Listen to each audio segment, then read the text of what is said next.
Let's see if we are live. Check one. I've been kicked off so many things that I'm always expecting to be kicked. All right, here we go. We're live. I'm here with the great Tom Barnett. I'm a fan, man. I'm glad you're doing this. Yeah, me too. Thanks, Owen. Good to be here. Yeah, dude. I as soon as the nonsense hit, you made this great video about what a virus is and your background and looking into health stuff and how you were really intelligent. And I'm like, that's my guy. and you had more stuff to add than I knew. There wasn't very many of us back in March who could see through it. And so when I saw that, and you seemed like you had a wealth of knowledge that I didn't know, so I became a fan. And then I realized you're pretty hard to find online. You got like photography and stuff, and that just makes you even cooler. So I'm pumped that you're here. Yeah, thanks, man. You're one of the first people that's called me cool, though, so thanks for that. Yeah, and then I've been listening to you on Crow talking about, navigating Australia, because I keep getting reports from friends that they say Australia is just a nightmare these days. And I hear you talk about how, you can just kind of, these are not the drones you're looking for. And you're the type of guy I like to talk to, because times have been much worse in the past and people navigated them like men. And so whenever I hear a guy with solutions or a positive attitude or they're still enjoying their life, I gravitate towards it. So any info you can tell my people would be very helpful. Yeah, for sure. Well, I mean, first of all, I know that you'd put out a video months ago as well. You'd seen through things before it, got as crazy as it did. And a few other people did too. And, for me, I just had to make that video because I saw it getting really crazy. And I didn't think anyone would see it, like I've said, a lot of times. But I just had to do something, something to kind of stop the craziness that was creeping in. Australia is and has always been like a beta testing ground. So it's a small, easy to control population on a large landmass. And we kind of thought it was worse everywhere else. You see China, you see the States, you see, Italy, you see lockdowns and everything. And we're sitting over here just going, it's not going to come here.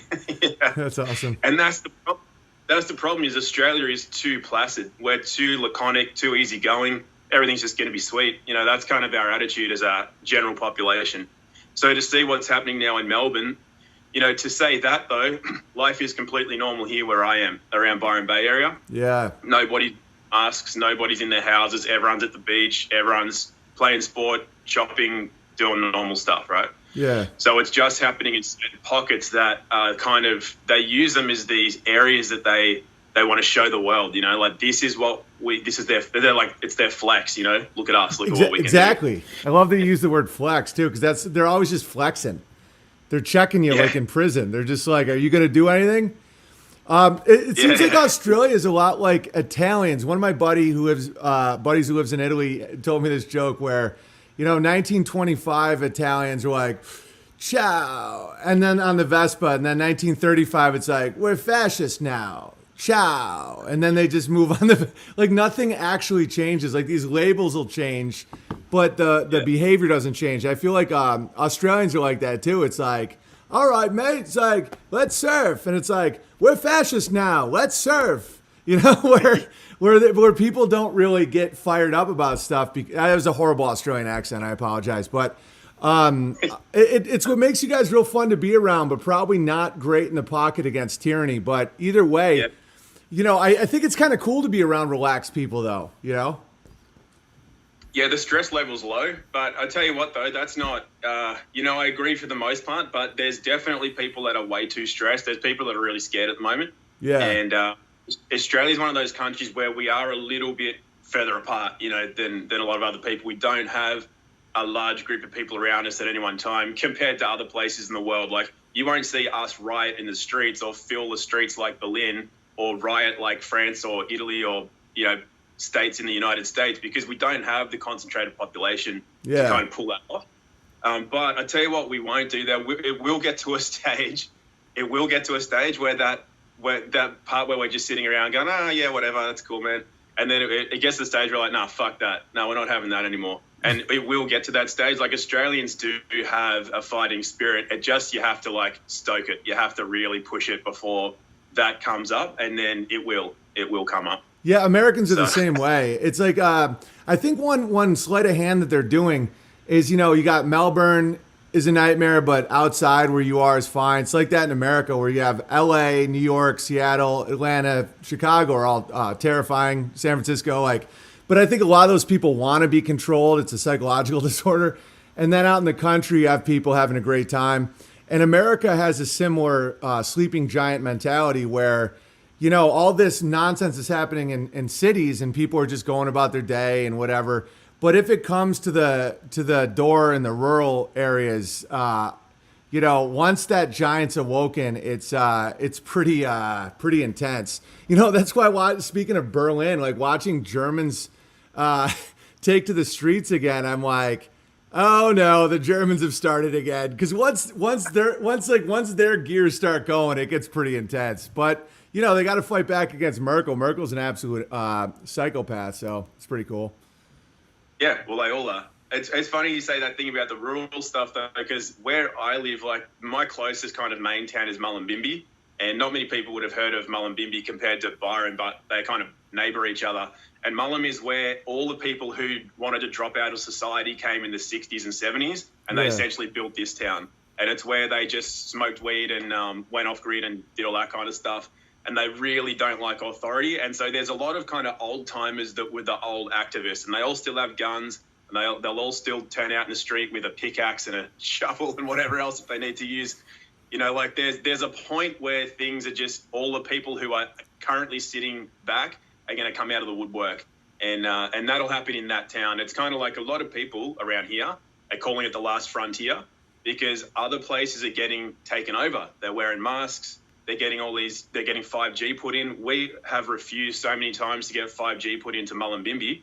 And I think it's the only town in Australia that has really, it's not the only town, but it's one of the only that's been successfully stopping that happening. And so, it's just not going to happen here. And it's kind of like the last frontier. If Mullum goes, it's like the fortress. If Mullum goes, the whole country goes. It just kind of has that feeling. Yeah, that's awesome. Yeah, and don't you guys have a lot of interior? Like, could you retreat to the inner desert? Is that possible or no? Yeah, no, it's completely possible. I'll tell you what it is. And actually, I listened to your, I think it's your most recent one with Clive, when your podcast this week. And that was really good because there was a lot, you guys were talking a lot about the things that I talk about. So I was kind of like, I was really going along with that one. Yeah. And the thing about the desert or any part of Australia is all of it's inhabitable. But what happens is people have learned to suckle on the titty of the government. So they want to be in a city. They equate that with safety and security, but they don't realize that that's a false sense and that rug can be pulled out from at any stage. And that's why you would have seen the fires we had 8 months ago, 6 months ago in Australia.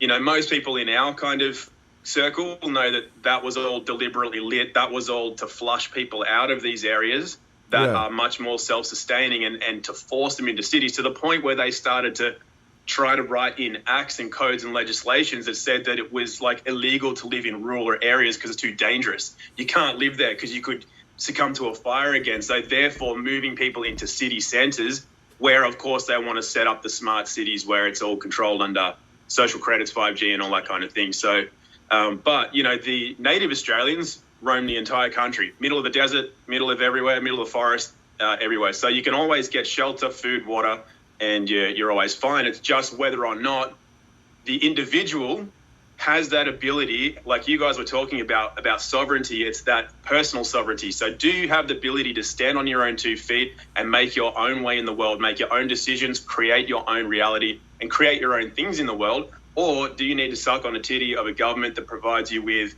what you perceive as safety and security, which is just a non-living life, So that's the difference. It's where are people's heads at that will determine how and where and how well you can live in Australia. It's so true, man. I can read an area by the mask ratio. I can figure out how much debt they have, whether or not they have their own food sources, because that's really what it is. It's like some of my friends get really frustrated that they can't wake people up, and I'm like, they don't want to be woken up. If they wake up to a nightmare. Like people like us wake up to a very beautiful world that we can get buy-in. You know, it's like I protect my family. We grow our food. We have goats. My friends are my community. We rely on each other. It's great. But some people, when they face this reality, they're like, I'm going to die. You know, like some people are like, I don't have any friends or family. I don't have any skills. I don't have any water. I don't have any food. I'm in unpayable debt. So it's almost like this COVID narrative is it's almost like a fantasy. It's almost less painful than the reality that they're facing, that this is kind of like a goat calling, because the system is crumbling and they can't stay afloat with all these unproductive goats, you know? Yeah. Well, it is really funny though. It's kind of a very amusing, play that's being played out, and it's interesting to see how many people are falling into place. But the one thing that I've said for a while since the start of it is that I think it's a really good thing, because so many more people that were not previously awake are now going, hang on, there's something not right with what's going on. And so now they're starting to ask questions, and they're finding out, like, how many people didn't know that viruses weren't contagious 3 months ago? And bro, I didn't know until you told me. You're the dude who woke me up on that. I was like, because you had so much good, authentic confidence that I was like, I believe this guy. And so I looked into it, and I started looking more into rain theory, and that blew my mind. And you're the one, didn't mean to cut you off, but I just want to give you props for that. You're the one, until you talked about that, I thought that shaking hands was, a death sentence. It was certain. I knew it wasn't the COVID thing, but I had no idea that viruses weren't. How did you learn that, by the way? From pretty much through being sick. So this was maybe 15 years ago I learned all this, and that was I studied science, so I studied medicine, I studied natural sciences as well, like natural health. And when I got sick myself in my early 20s, I thought, well, I got this head full of everything, I know everything, and all these people around me who I respect, who are doctors and whatever, it's no problem, right? And I just kept going to people, I kept getting sicker, and then everyone that I kept asking kept kind of just going, oh yeah, and just dropped off. Couldn't hear from them again, because they're making all these claims and stuff. And then it's like, hey, dude, why is this not working? Why am I getting sicker? And all of a sudden, they're nowhere to be found. And so anyway, I had to dig deep. And this is the thing, when the gift of sometimes having what we consider adversity in the first place is that it makes us dig to depths that we would never ordinarily go. Yep. So most people don't have the need to find out really about health or about food or about law or anything like that. Like, I mean, you guys even said in your podcast, I actually hate law. It's just that I've had to learn what I've had to learn to protect myself, and that's it. Yeah. And same with health, you have to, unless you get to a point where it's kind of live or die, make or break, you don't have the need to find it. So I had to dig down to those depths to find what I did. And when I started finding out about viruses, that was a spin out to me, because my whole education told me that they were contagious and that you had to be careful, and that all the stuff that we're told about all the mainstream narrative. And so the first thing was to get my head around that. The second thing was that I had to prove it, because I'm not one of those people that can read something and then go, well, that's it, I'll just tell everybody else. I have to prove it to myself. Very much. So I needed to try to infect myself with viruses. So I tried to get saliva, mucus, sexual fluids, the lot. I tried to infect myself with people who I knew were infectious, and couldn't do it at any time. The only time that I got viruses was when I was in isolation, and when my body could go through a detoxification. And I went through several at a stage, but it was never when I was around other people. And it was never when I tried to have direct contact with supposedly infectious fluids. And after a series of that, and seeing that in other people as well, that's when it became not just something up here, it became something that I knew it was just a truth to me then. And then I was able to confidently navigate the viral world, you know what I mean? Dude, that's fascinating. You tried to put infected viruses in you. What, did you put them in like your nose or something? Yeah, I would just, it sounds gross, but no, it's legendary, man. I'd collect somebody's mucus and, like snot and saliva, and I'd just get, smallish amounts of it, not like just gorging on it, but I'd lick it and I'd swallow it. And then, use your imagination about sexual fluids, but it's kind of, women, not guys. but anyway, it's just that taking things in the way that is the way that you're told you get direct contact and exposure and transference of a virus. And the difference between that, right? Because I've got to make a challenge response. There's a few people that have been challenging me about licking viruses and stuff, and I have no idea. So I'm going to make some challenge response videos. But anyway, the difference between licking mucus or saliva, right, is that is how we're told you can contract a virus. But people say, well, I want to give you, one guy's saying Ebola, and I want to give you this and you lick it. And I'm like, I don't think you know what that is, because it doesn't exist outside of its carrier medium, which is tissue. So you can't lick it. The only way you could get that is to drink a vial, for example, of a vaccine, but then it's not going into the bloodstream, and it can't get into your bloodstream unless A, you have a really badly malfunctioning body with, like tears all through your gut and everything like that. But mostly because the only way you can get it into the bloodstream is via injection. That's why they inject it. They don't inoculate. Like, why can't you just take it as a medicine, right? They have to inject it. And so you even if you drank a vial of vaccine, it wouldn't be good for you because there's a lot of shit in there you don't want. But you can't just lick a virus. It's in tissue, and so it's not. Yeah. Anyway, so does that kind of make sense? Oh yeah, totally. So I'm just reading the chat. So how do you think chicken pox is spread? Did you come to any conclusions on how people actually get sick?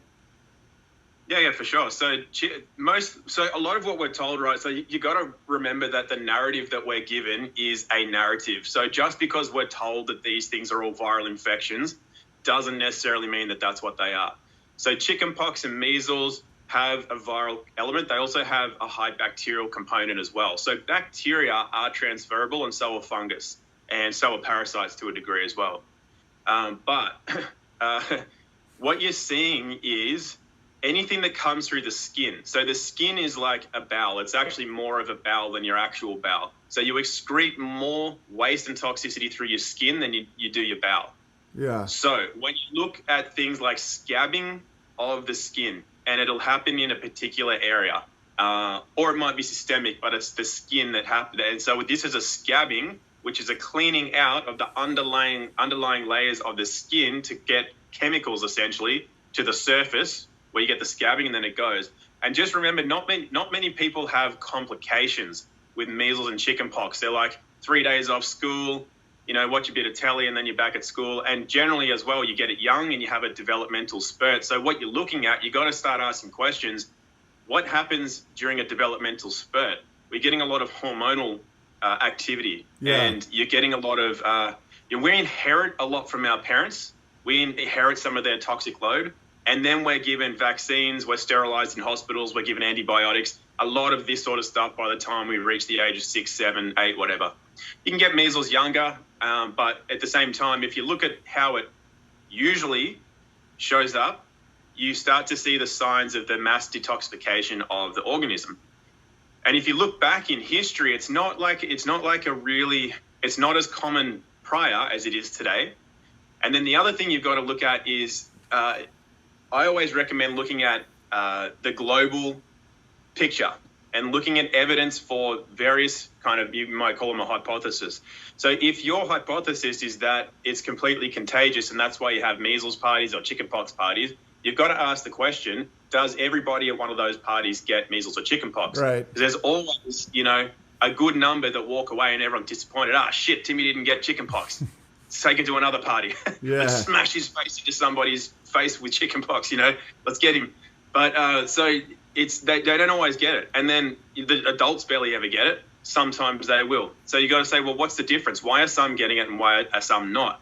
And what is that rate? So one of the ways that we will detoxify because we're a tribal species, and for the same way that seeds know when to sprout, everything in nature knows when to germinate. Bears know when to hibernate. Birds know with a split second, all of them at the same time will flock to another part of the country, right? So there's this inbuilt intelligence and mechanism within all of us that says when it's time to do something. Yeah. We just don't think it, it happens.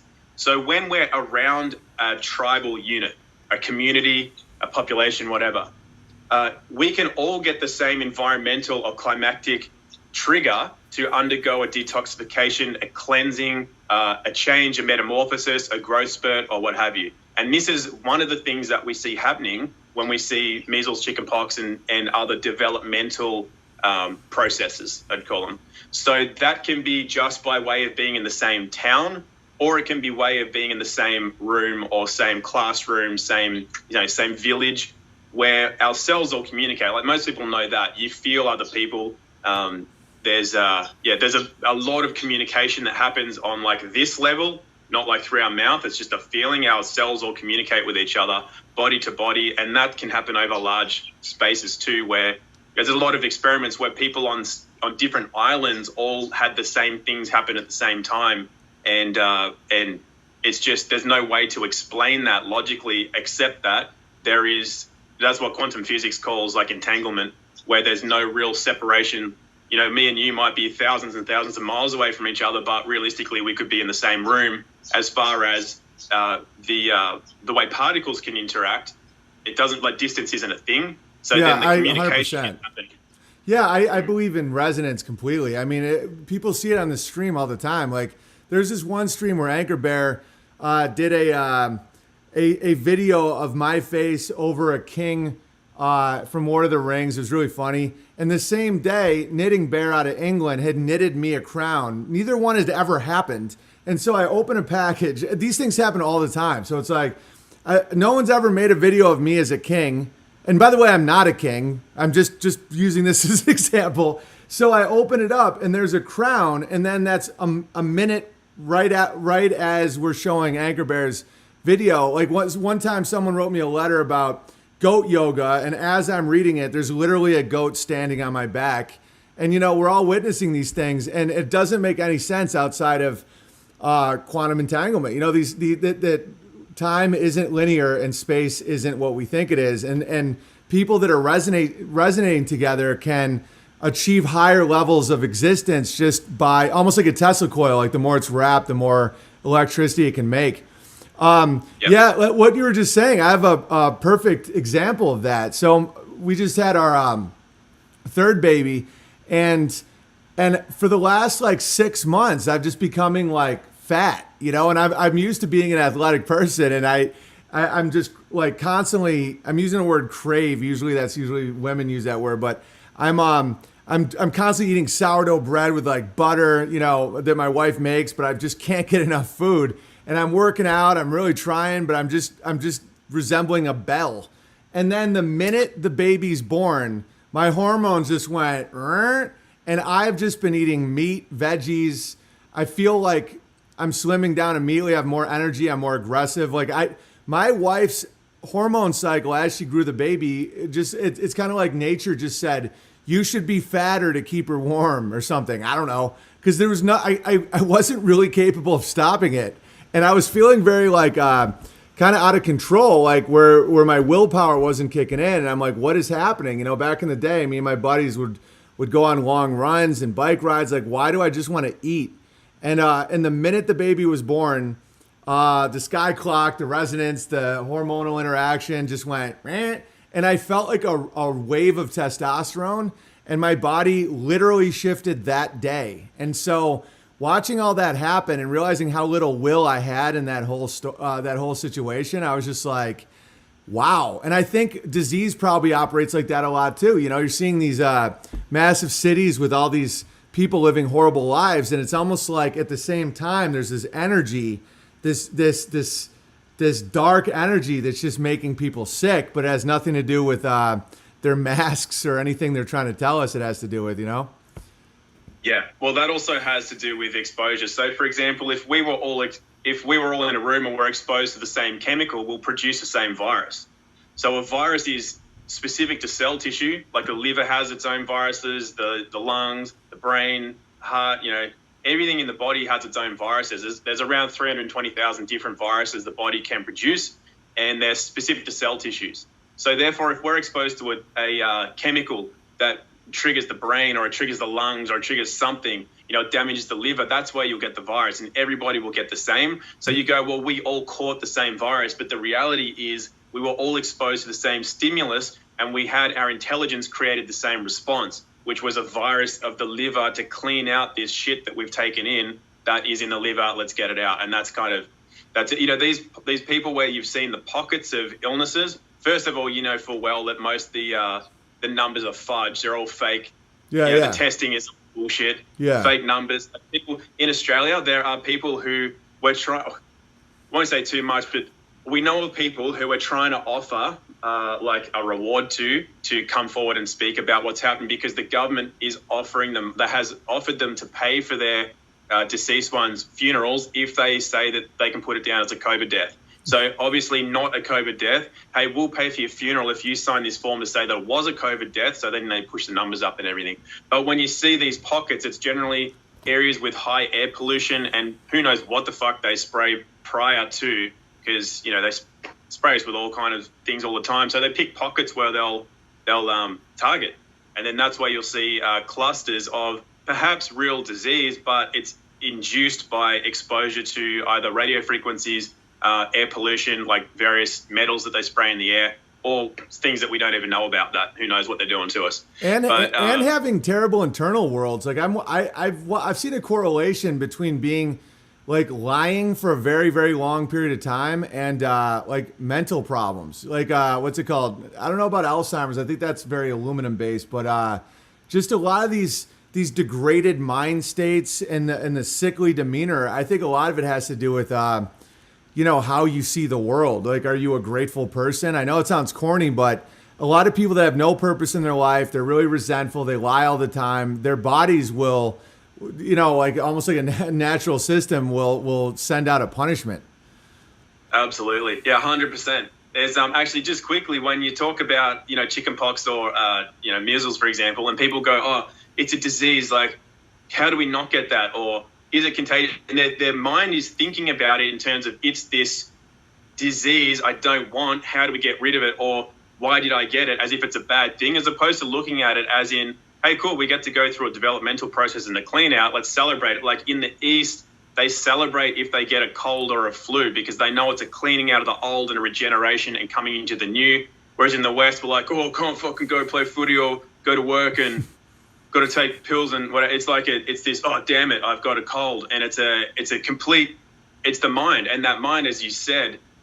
So in the first book I wrote, Common Sense Guide to Food, I talk about 4 bodies. We've got a physical body, an emotional, a mental, and a spiritual body, and each one is like a larger version than the one before it. The physical being the smallest and least creative of the bodies. Right. And if someone's an artist or dancer, they go, no, bullshit, like I'm a dancer, like that's the most creative body. But the body is just elements. They're just physical elements. They don't animate themselves. So then you go, well, what's animating my body? What's looking through me and experiencing this? So then you have to go further up the bodies to the emotional body, then to the mental body, then to the spiritual body. And beyond that, you have the ether, God, creator, whatever you want to call that. So then it's kind of like, then you can start to realize, well, if a tree has spotted fruit, is that a problem with the tree, or is the soil deficient? Like, what's going on at a deeper level? So if my thoughts and emotions are just dark and they're just like seething, like what's my body going to look like? I'm likely going to be like this kind of Yeah. Where if you're confident, comfortable, relaxed, your body's relaxed too. Like that's a really simple example. But almost all, it's the same reason you can have a tumor cut out or cancer removed or something like that, and then it's gone, and then 6 months later you got another tumor. Like why? What is causing that? What are you holding on to? What is causing your body to do that, to have that kind of physical manifestation of mental, emotional, and spiritual dis-ease that's coming through those chain of bodies and then showing up in the physical? And then what are you projecting into the world, and what kind of world are you creating around you as a result as well? That's so true, man. And some of the most accurate medical advice was in a TV show. My friend, who's actually from Australia, Jesse Spencer, he's an actor. He was on, you guys had a show called like Neighbors back in the day, but he was on this show called House in America. And it's about this crazy doctor, and he's real intense, but the whole thing's terrain theory. And I've never seen it practiced in real life, but on this TV show, if somebody was sick, they'd inspect their home. They'd see if there was chemicals. They'd go back to their childhood. This one guy had no immune system because his mother was OCD and wouldn't expose him to dirt. And so he couldn't develop, like all this stuff that my mom, was all about. She was like a activist for breastfeeding and anti-vaccine and all this stuff when I was a kid. And so back then, nobody knew any of this stuff. So, it's like that's something my mom knew from the get-go. We were always barefoot and running around and all this stuff. I actually thought some of it was nonsense, and now I'm starting to realize that my mom was right. Like, because both my first two kids were vaccinated for the first round, and then not after that. My third kid, not at all. You know, none of them were circumcised or any of that. But I was going to ask you, how does the vaccine work as far as diseases? Like if they're not sick now, is that a good sign, or do they lay dormant for a while, or how does that all work? Well, the vaccines don't work at all anyway. So well, that's what I mean. I know it doesn't protect you, but I mean, like, you know how you were saying that they got to get some shit in you? Like, does that happen immediately, or does that take a while? So are you talking about when you say get some shit in you, do you mean that the system wants to put that in us, or are you talking about exposure to natural stuff, the way you'd naturally develop an immune system? Well, I have a little bit of guilt that I vaccinated both my kids because I thought it was going to help them and stuff. Like, not a lot, but a few of them. And now that I know what I know, I'm wondering, is it, and they're breastfed and everything, and they're really, really healthy, really good kids. There's so much I need to know, I want to know about the system. Do they like have this master plan where they put diseases in there, or is it just a bunch of gunk and shit that's the result of just a dysfunctional system? But either way, how quickly, because I think I heard you saying that you were vaccine injured. Does it happen immediately after, or does it take a while, or how does that all work? Either. I mean, your kids, okay, there's a few different things that kind of to answer this question. So first of all, it's the constitution of the child.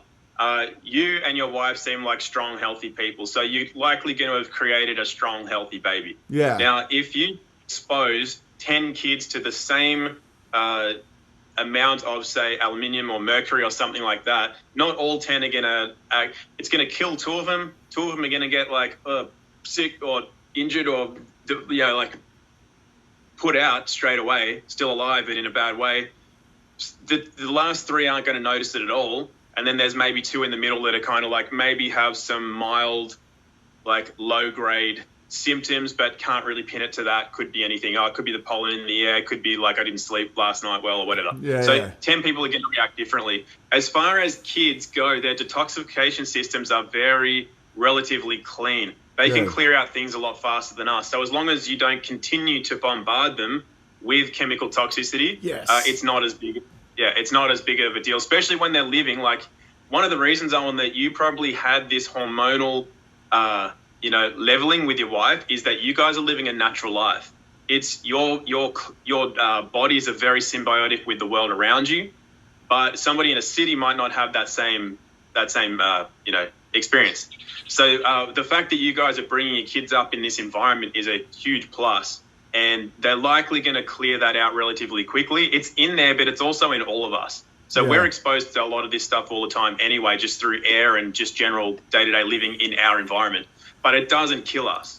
So it's not that one of the things that I always feel the need to reiterate to people is that this stuff is harmful, but don't let your mind start going, I've got these things in me, I'm suboptimal, it's bad, I've got to get it out. And then this fear and negativity creeps in, which is probably worse than the chemical that's in your body. Exactly, man. So if you are resonating as a happy, healthy, strong individual, you're looking out and what are you creating outwards, you can have your body resonating at a frequency that is not heavily affected and sometimes not affected at all by metallic elements, any kind of radio frequency. If you can bring your own resonance up and you own your own field, then you are actually immune, so to speak, from external forces. It's only when you feel not powerful, when you feel weak, when you feel like you're just a plastic bag being blown this way and that, depending on which way the media or the government wants to blow the wind, that's when you start feeling susceptible to chemicals and radiation and all these nasty things that they're doing. But that's their game. It's to defeat people mentally, and then they can walk in and take what they want. But if you maintain sovereignty over your own mind and your own self, then you win. You already win. So does that answer your question about? That's great, man. And I have that instinct too. You were also talking about how there's truth all around us.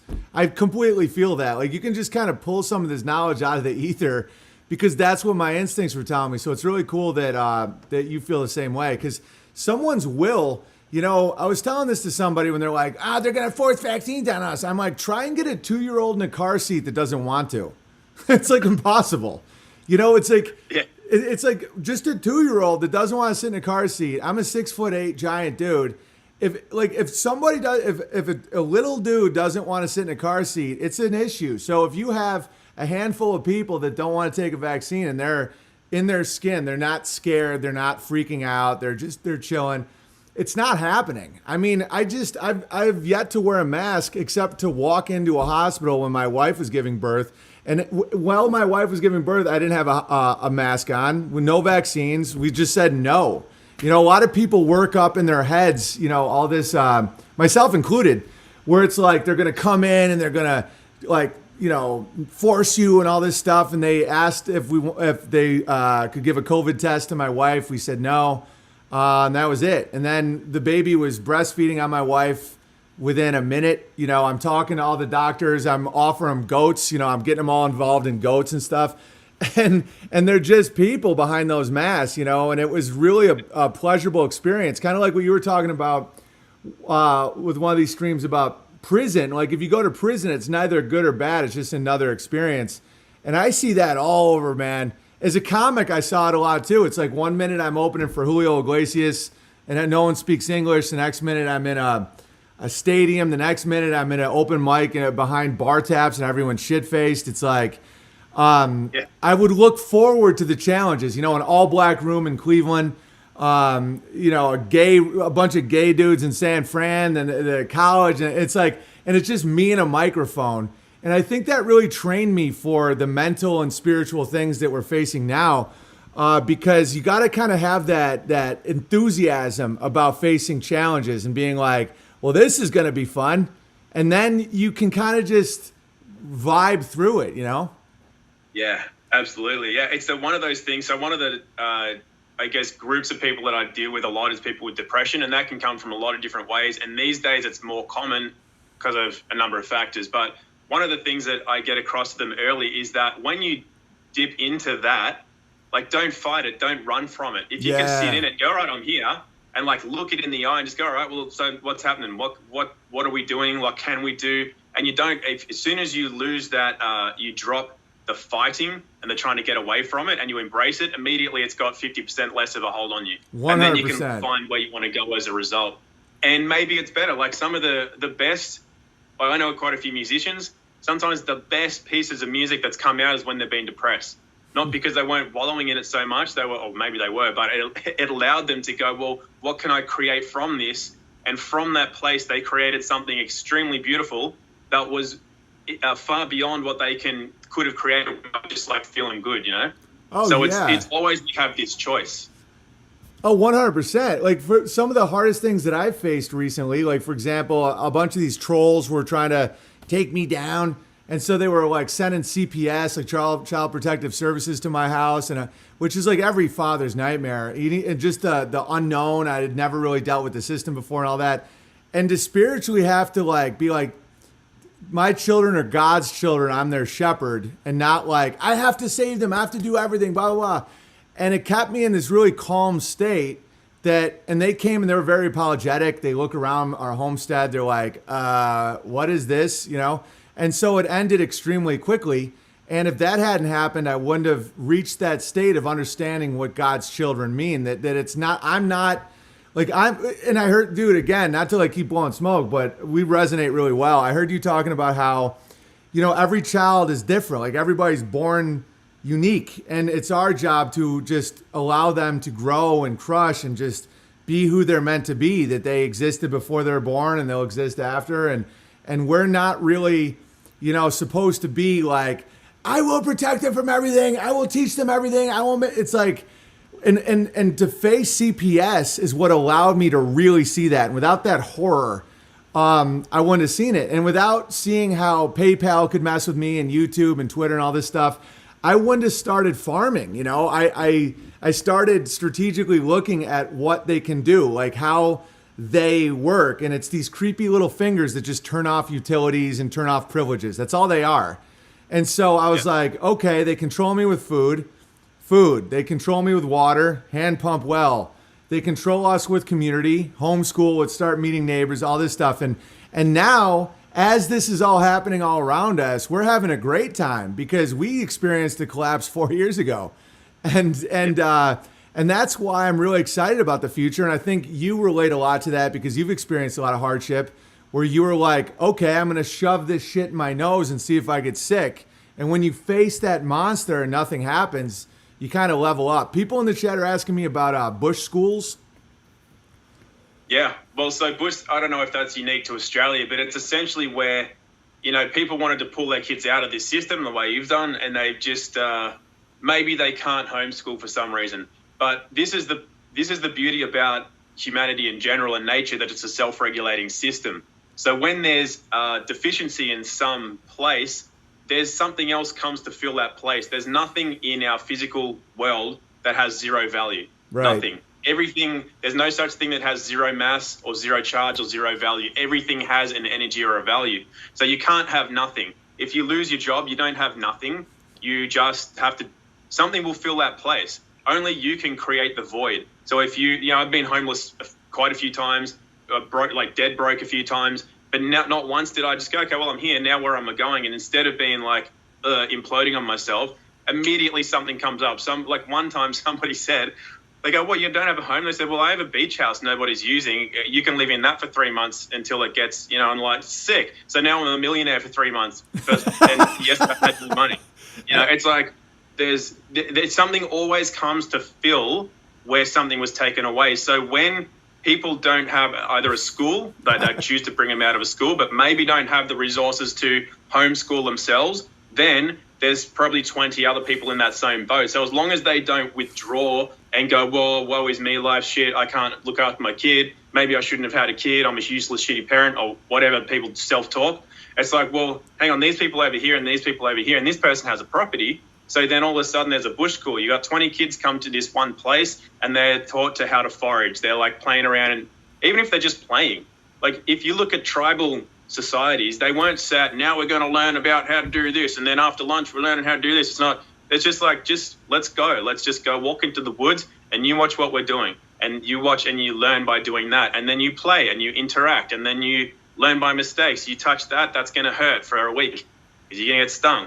That kind of thing. And that's how you really learn. It's not just by forcing things into the mind. So a bush school doesn't necessarily, some of them do teach some formal skills, but others are just where a group get together, you get to bond and learn and grow as a group, because that's an important skill by itself, no matter what you're doing.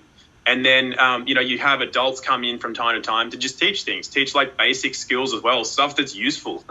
This is how to tie a rope, this is how to do this, is how to find some water out of a leaf or whatever, all good stuff. Oh, yeah, man. That's why a lot of the people that are the most paranoid and have the most depression right now don't realize that they're about to level up in value. It's like, someone fires you, they might as well say, here's time. Like, here's your time back. And all these people, this parasitic system we have, if your skills, your spirit, your work ethic, your family, your community, like your all these things are so much more valuable than you're currently being provided. Like they're more valuable than the system is currently showing you. Like, for example, when I was banned from all comedy clubs and theaters in America, and I've had movie roles. I was one of the leads of a sitcom. I've hosted these big award shows, Comedy Central specials. It's fascinating how many people got to watch what the Beast can do. Just disappear you, because I was publicly going against trans children, and the Beast is like, no. All right. So then what happened is, it seems like the end of the world, but I figured out how to do shows out of warehouses and airplane hangars. And so I realized that I could make way more money that way, that these clubs that were doing me a big favor were really taking 90% of the ticket sales. And then my agent and manager and lawyer, all they were doing was just taking. If you have an actual audience and skill set or a client base or whatever, you're better off without this bullshit. You just have to be present enough to see through it and be humble enough to do it. Like, so many comedians wouldn't have, their ego wouldn't let them perform at a warehouse. But I was like, this is exciting. This is going to look beautiful. And barns. And that's when we started talking about the Great Bear Trail, where a bunch of the bears were like, you can perform in my barn. And now we're like buying land and making, this is what I want to talk to you about next, but taking the public into the private and being able to have campgrounds, weddings, stuff that isn't licensable by outside forces. And now, if you go to thegreatbeartrail.com, I'll send you a link or something. It's all these people are just popping up, and we have a map, and they're like, I'm a carpenter, or I'm looking for work, or I grow cabbage. And it's decentralizing. So the beast in their tyranny it's like the kid that keeps taking the ball, because it's like, I'm taking the ball, and then just you get your own ball, and that kid's not allowed to play anymore. Yeah. Yeah, man, that's so good. I've actually seen that, the Great Bear Trail. I think it's awesome because that's exactly what the thing is. There's already, this isn't like a new idea either. Some people might go, oh, Owen's a legend, like he's come up with this thing, but you'd be the first to say that you're one of millions of people who all want to have a decentralized network where we're just like, this is what I have, and this is what I've said it for 20 years. The monetary system is a devaluing system. And so people, and especially in this world that's getting more and more homogenized, in a world of 8 billion people, how do you feel significant?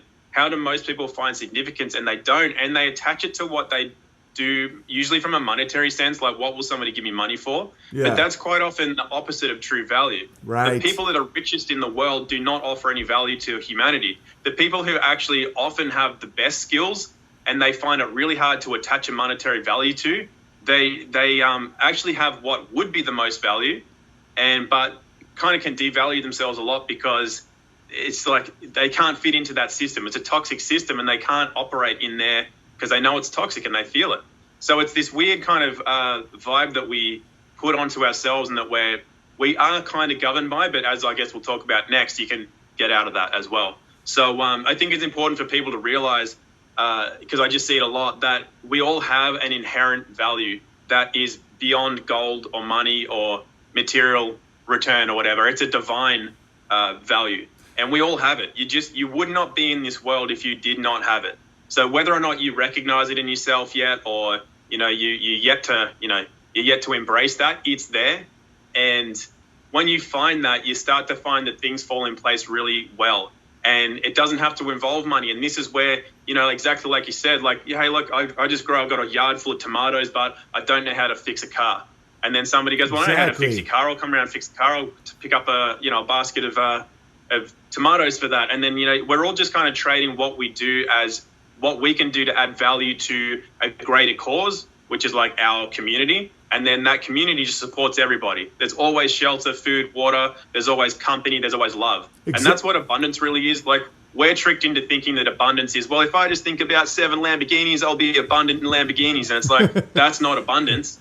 That's like, abundance is everything that nature gives us by our birthright. We can have shelter, warmth, we can have food and water, and we can have love. And that's really, when you travel to places that are termed third world, you see some of the happiest, most content people. I learned that when I was 21 and I went to Indonesia on a surf trip. I'm seeing these kids on a beach run around in torn undies. They're kicking around like this. I don't know. I didn't even know what it was. Maybe some coal or something. It's like they don't have a soccer ball or anything. They're just kicking this around. None of them are fighting over it. They're all super happy, having a great time. Then I get back to the airport and some kid's having a tantrum because his iPad or whatever it was then, like a Game Boy in 1990, 2000, whatever it was. It's just like, I just go, well, that's, when I was that age, it's like, that is the biggest contrast in like happiness and contentedness. And I'm like, well, how come they can be like that? And to me, I thought I had everything and they have, like, I felt sorry for these people. Right. And I came back just going, shit, I feel sorry for us in a way.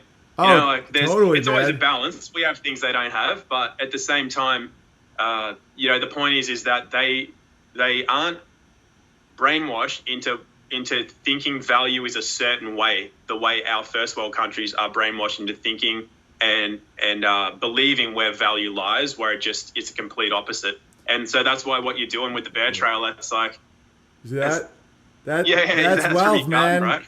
This is what I was the same as you, man. This is my boy Charlie eating. We picked all that today. Like, that's our dinner. And so, it's like that's wealth. And I'm not very skilled. Like I can't fix a truck. I can't frame a house. I have no idea how to do metalworking. My God-given gift is community building. Like for whatever reason in my life, there's always like 50,000 people following me around. And so that doesn't get you water, doesn't get you food, doesn't build you a house. So I think how can I bring that skill to the benefit of people? And that's, Great Bear Trail, bears, what I do in the live streams and stuff. And we have a culture that will then elevate that guy when in fact it's just one skill. Kind of like what you're saying. Nothing I'm saying is new. Having big families, having gardens, resonating, speaking the truth, like these concepts are older than time. So I think that my skill I bring to the table is simply having people to listen to me, because so many people have broken spells and come up with all this stuff that took me years to see. And they were just really excited to see someone do it in front of thousands of people. Because the way the beast works is they seem to gold pan out everybody of quality. And so it's just, Oprah and Jimmy Fallon and all this low grade bullshit. And so that's the thing that I bring to the table. And it's exactly what you're saying. It's like I'm a legend in the sense that I am an orienter on a map, but that's why we call it the map of legends. Everybody should be a legend. Everybody should help their fellow man see which way north is and give them some shungite, Yeah. And it probably wouldn't have happened if you didn't get kicked out of Hollywood the way it happened. If you didn't have to make your own way, maybe you wouldn't be where you are and doing the things you're doing now. You know what I mean? It's weird how things work out. Oh, yeah, but dude. Just, when you say that everybody should be a legend, like one of the ways that I've always seen things is, my school I've always seen is that I'm like like I can see how things can go into place really well. And so rather than me I liken it to a building site. So rather than me being the tiler or, the guy that's laying the foundations or the guy that's doing the form work or whatever, I'm the guy that's going like, this is the final picture and this is how we'll get there. Right. But then at the end of the day, it wouldn't be like me as an architect or whatever sitting at the head of a table and everyone else is my minions. At the end of the day, when we all sit down to eat a meal together, we're all exactly on the same level, because without the lowliest, I don't want to call them lowly because I've done tiling in that too and I know tilers, but let's just say for the sake of the story, the lowliest position is the tiler or whatever, the guy laying grout. Without that guy laying grout, the entire thing can't go ahead. So the architect isn't more important than the guy doing the menial job. Everybody has the same value because it's not going to work without any one of those people. And then, but the illusion is that in the society we live in, the guy who's the architect or the master builder makes hundreds of thousands of dollars on the job. And this dude down here is making $18 an hour. But realistically, we all have the same value on that job. It's just that the monetary system has skewed it so that some people appear to have more value than others when it's really not the case. So like you said, everybody should be a legend and we all are, as long as it's only a potential, because it's as long as we step up into what we have and have that faith and understand that what we are essentially doing God's work. And when we have the balls to do that and to not go, well, I'm just going to I'll just take, my minimum wage job because it's easy and I know I can get food that way and I know I can pay my rent. And you just kind of just subverting yourself to that, as opposed to going, no, that's not my purpose here. And it'll only show itself when you have the balls to take that step. It's like it takes courage, because for most people that takes it's a leap of faith, right? It's like, geez, will I be supported if I take that step and do what I know that I'm here to do? It's like, that's a big step for a lot of people. But if you take that leap of faith, and that's why it's called a leap of faith, and it's true, God is there to actually support that, but it's only potential. He doesn't just reach out and grab you and pick you up and go, I'm going to take you from here and place you here. Right. Give you a little pat on the arm, let you go. It's like, you've got to do it. You've got to be the one that steps up and does that. And the reward is that you are supported when you can take that step. So it's kind of, that should make sense to most people. It's not just like it's given to you. It's there as potential, but you have to reach out and grab it. And God doesn't mind if you never realize that potential. You are welcome to make that decision to live in your untruth for your entire life. And that's your experience, and you get to choose that. You get to choose either way. But it's important to know that the rewards are there if you do choose to step into who you are and to realize your power and your gift and your value in this world. Yeah, and our society's so messed up that we always idolize like fame or the guy designing it or that type of job. When in reality, fame is a negative currency. Where, how many people, how wonderful would it be to just lay grout and never have anybody send CPS to your house because they hate you for no reason. It's like the many of the leadership positions are not ideal, and many people, I work really well with people that know these things, where they're like, oh man, I don't know how you put up with that shit, and I'm like, thank you. The people that are like, one day I'm going to be on top. It's like, how about you do what you do the best you can, and that's you being on top. These pyramids are bullshit. All right, so anyway. Something that you're very good at is navigating the legal system. And have you ever seen the movie Coco? No. Well, it's a kid's movie, and we don't watch much TV, but they like Coco. And basically, it's this kid goes into the land of the dead. And I'm watching it, and the more I know Curtis Stone and talking to guys like you, it seems like the legal system it's like the land of the dead, where you can go back and forth between the land of the living and the land of the dead. And then you look up, corpus means dead body. Persona, I believe, means mask. Where it's like, it really is almost like this weird, morbid masquerade death party. And so it's really cool how you can speak both languages. Like, I'm not very good at speaking legalese or the land of the dead, but just knowing that it exists has been very helpful to me. How have you used it to your benefit? How'd you get into it, and what can people, and what could help people? Like, what knowledge could help people understand that? I don't know how to ask these questions. There's so fucking many of them. Where do you want to? How do you want to talk about this? Yeah. All right. Cool. So there are two worlds, and you can. I mean, I sometimes refer to it as the dead, but the non-living or the fiction is probably a better way to put it. Right. So you have the world of substance, which is the world of being on your land, and you got living things around you. That's substance. Fiction is things that are just not real. They're not living things. They don't have a life force in them. They're fictional. So those two realms are interesting because they overlap. Well, they mirror each other is a better way to put it. And whatever you see in the world of substance, there's a mirror image or an opposite in the world of fiction. And they may appear to be the same, but only one is like the true or the light side, and the other side is the dark side. And until you start to recognize which is which, you can be fooled to thinking that, they're switched over. So you start calling yourself a person, or you start, calling yourself a citizen or a resident or a driver, or, using statutory terms that puts you in that fictional world. But because you're not fiction, you're substance, if you put yourself in that fictional world, you then become a subject of that fictional world, and your living being, like you, can be used and made to do anything that's required in that fictional world, such as provide labor, to provide money, or to be put into a jail. They only want to put your fictional self in a jail, but if you join yourself to that fictional self and you operate in that world, your body can end up in a jail. So that's kind of like, I guess, hopefully that was easy to understand, but that's kind of like a breakdown of the difference between the two worlds, where in this world of substance, the world of the living, we are inherently free. We have inherent rights. We actually have dominion because all our laws come from the Bible, and the Bible says we have dominion. But the mirror image, the opposite in this fictional world, is that we have benefits and privileges. And you were talking about this earlier. And so benefits and privileges are things like, well, you can have some food, you can have some welfare, you can have, you can drive down this road, but only if you do what we say. It's a benefit and a privilege to do that. But in the private realm, in the realm of the living and substance, that's a right. We just have the right to travel. We can go wherever we want, whenever we want. No borders can stop us.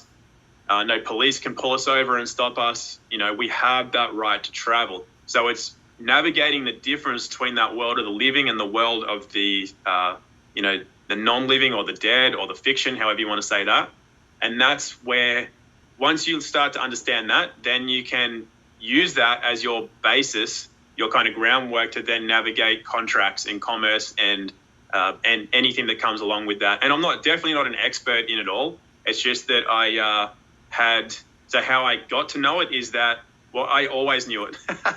I always knew it, but I didn't know how to affect it. And you're probably the same, and a lot of your listeners are probably the same. Is just there's certain people born into the world where I remember when I was young and my parents got a parking fine, and those days, like, what was that, like 1990 or something? It wasn't much money. It was $40. These days it's like $400. But so $40 for a fine, or it was $43.50 or something. I remember the number was weird, and I'm just like, well, I remember thinking like, have you thought to ask them for a breakdown of that figure? Because it sounds like they just made that up. Yeah. Like, how can they even do that in the first place? Like, you parked a car.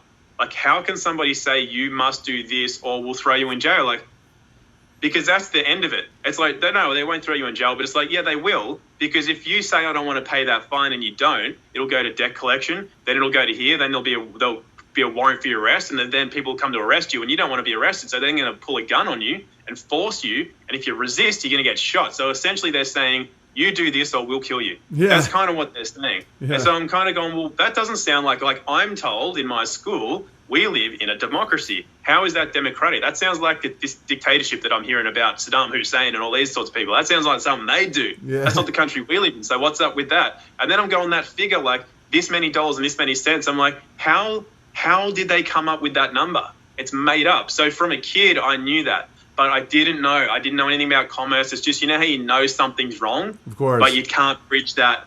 You know, you just don't. You like can't explain why, but you just know it. There's something wrong with that. And so I grew up like that. And so each time the system prodded me the wrong way, I'm like, there's something not right about that. I got to find out. And I hit my head on a lot of walls on the way. But eventually you start to learn a bit more, and it just keeps leading you down that path of, and you have to want to do it. And, Curtis said that in your podcast this week, that it's not easy. You're not going to get a magic bullet, simple answer where this is it, and now it all makes sense. It takes work. It's like anything. I actually really liken it to a musical instrument. You got to play an instrument for a few years before you're going to sound decent getting up on stage and playing. And I think the legal side is the same. To be proficient and competent and to speak it well, you need to practice it. Or like, picking up Russian or something. You're not going to converse fluently in Russian in 6 weeks, probably, unless you're awesome at language. And some people might. That's the thing. Some people might pick it up really quick. But for the most part, the average man or woman is going to take some time, is going to make some mistakes, but that shouldn't put them off. Like, don't worry if you don't get notices right first time. Don't wait till it's perfect before you start acting, because as you start to do this and start putting your intention out into the world that this is you reclaiming your sense of self, your rights, your sovereignty, your dominion, then you start to exercise that. And then it becomes stronger and stronger. You'll make mistakes. Don't worry about it. They're always rectifiable as well. You can just apologize. Do you know that in commerce? If you make a default in commerce, you can rectify that default, reset the commercial default just by way of apology. So if you're in a courtroom, for example, and you've tripped over your words, you just go, "Oh, my apologies, Your Honor. Let me say that again." You apologize, you reset the commercial default, instantly out of the mud. And that's awesome. For biblical principle. I forget the book. Mark, who I learned from, he knows all these verses like, you can just, it's like Matthew 15, chapter 8 or whatever. He knows them all. But it's basically somebody said to one of the guys, it's like, how many times do I have to forgive somebody? He says 7 times. 70, and he says, no, it's 7 times. Yeah, 7 times 70, which just means as long as somebody is asking for forgiveness, it's your job to forgive as many times as people are asking for forgiveness. So if you apologize, because the whole New Testament is a book on commerce.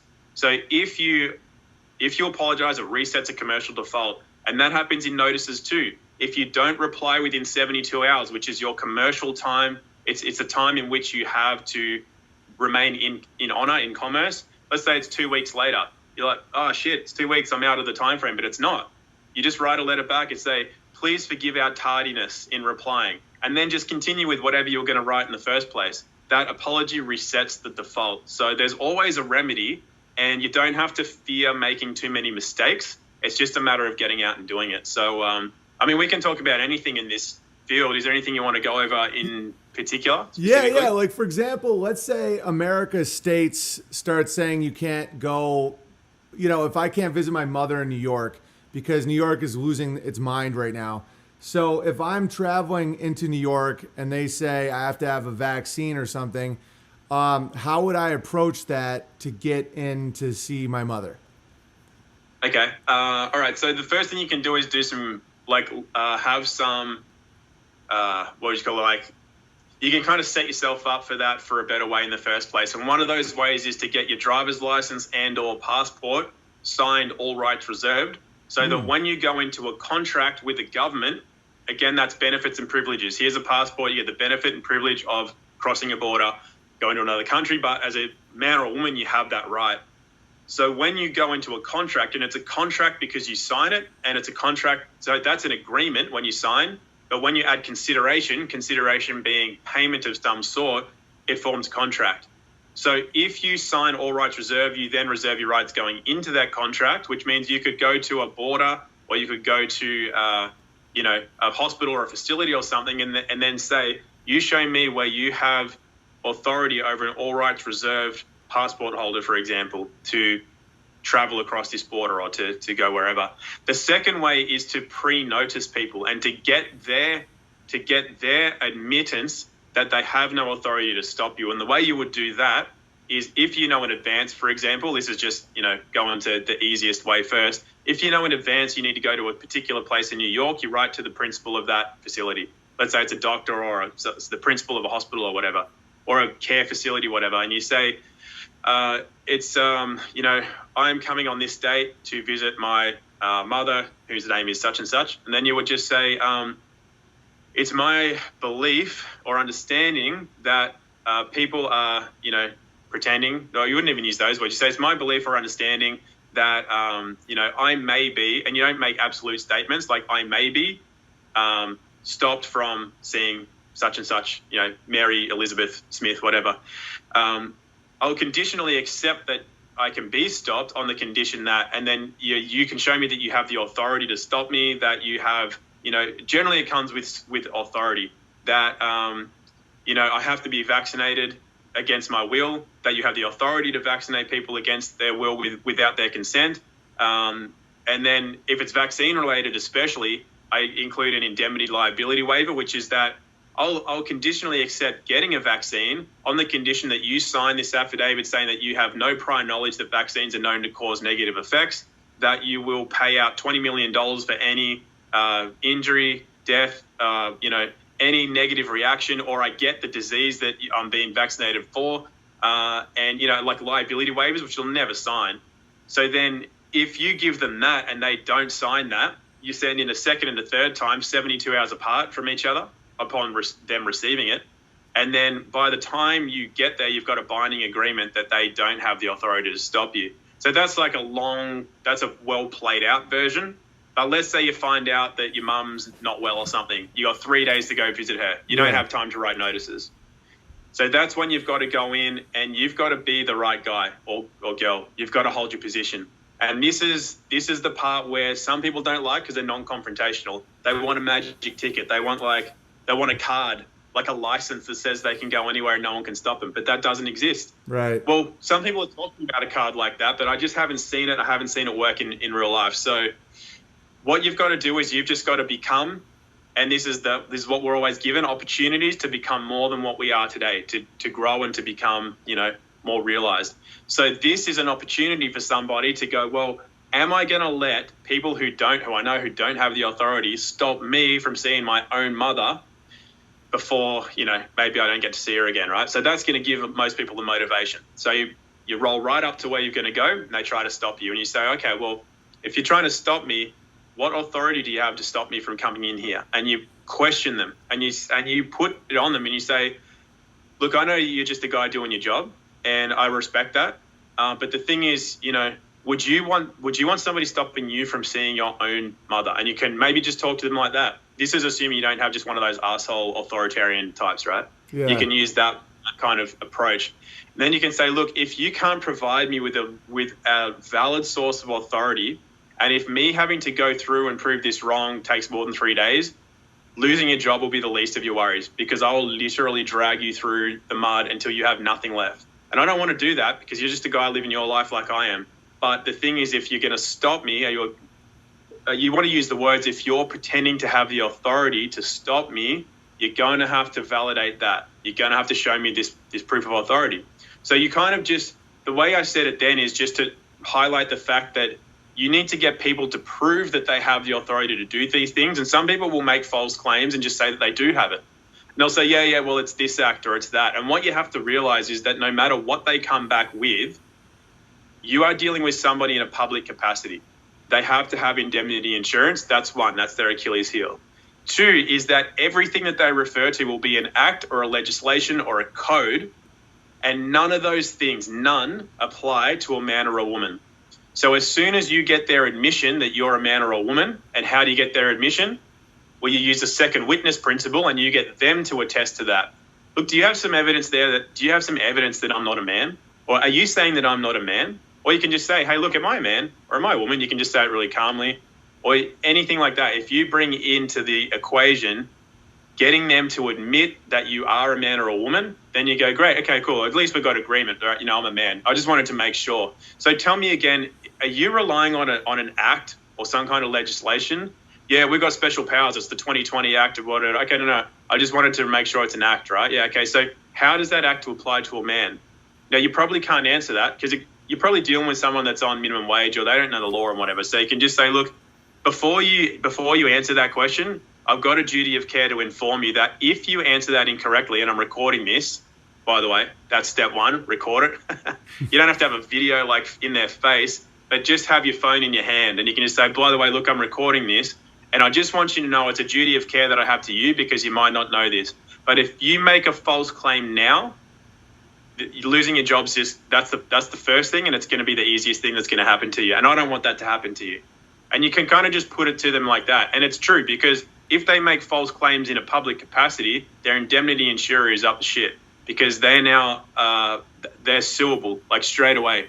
And so what you're trying to do there, or what your aim is to do, is to let them know that if they stand against you and in your way, that you will sue them and there'll be litigation against them. And most people don't want that. Like you had the experience of people coming to your place, and even though you've done nothing wrong, it's kind of like it's not a good feeling.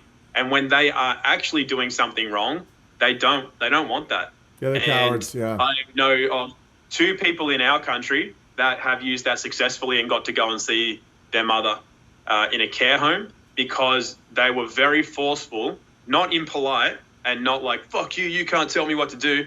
Not like that, but they just like was very like a laser, just leveled. Like, there is no way that I'm not seeing my mum today. Like that kind of thing, but in a polite way and having empathy for the people that just, they're told, they're told to say no.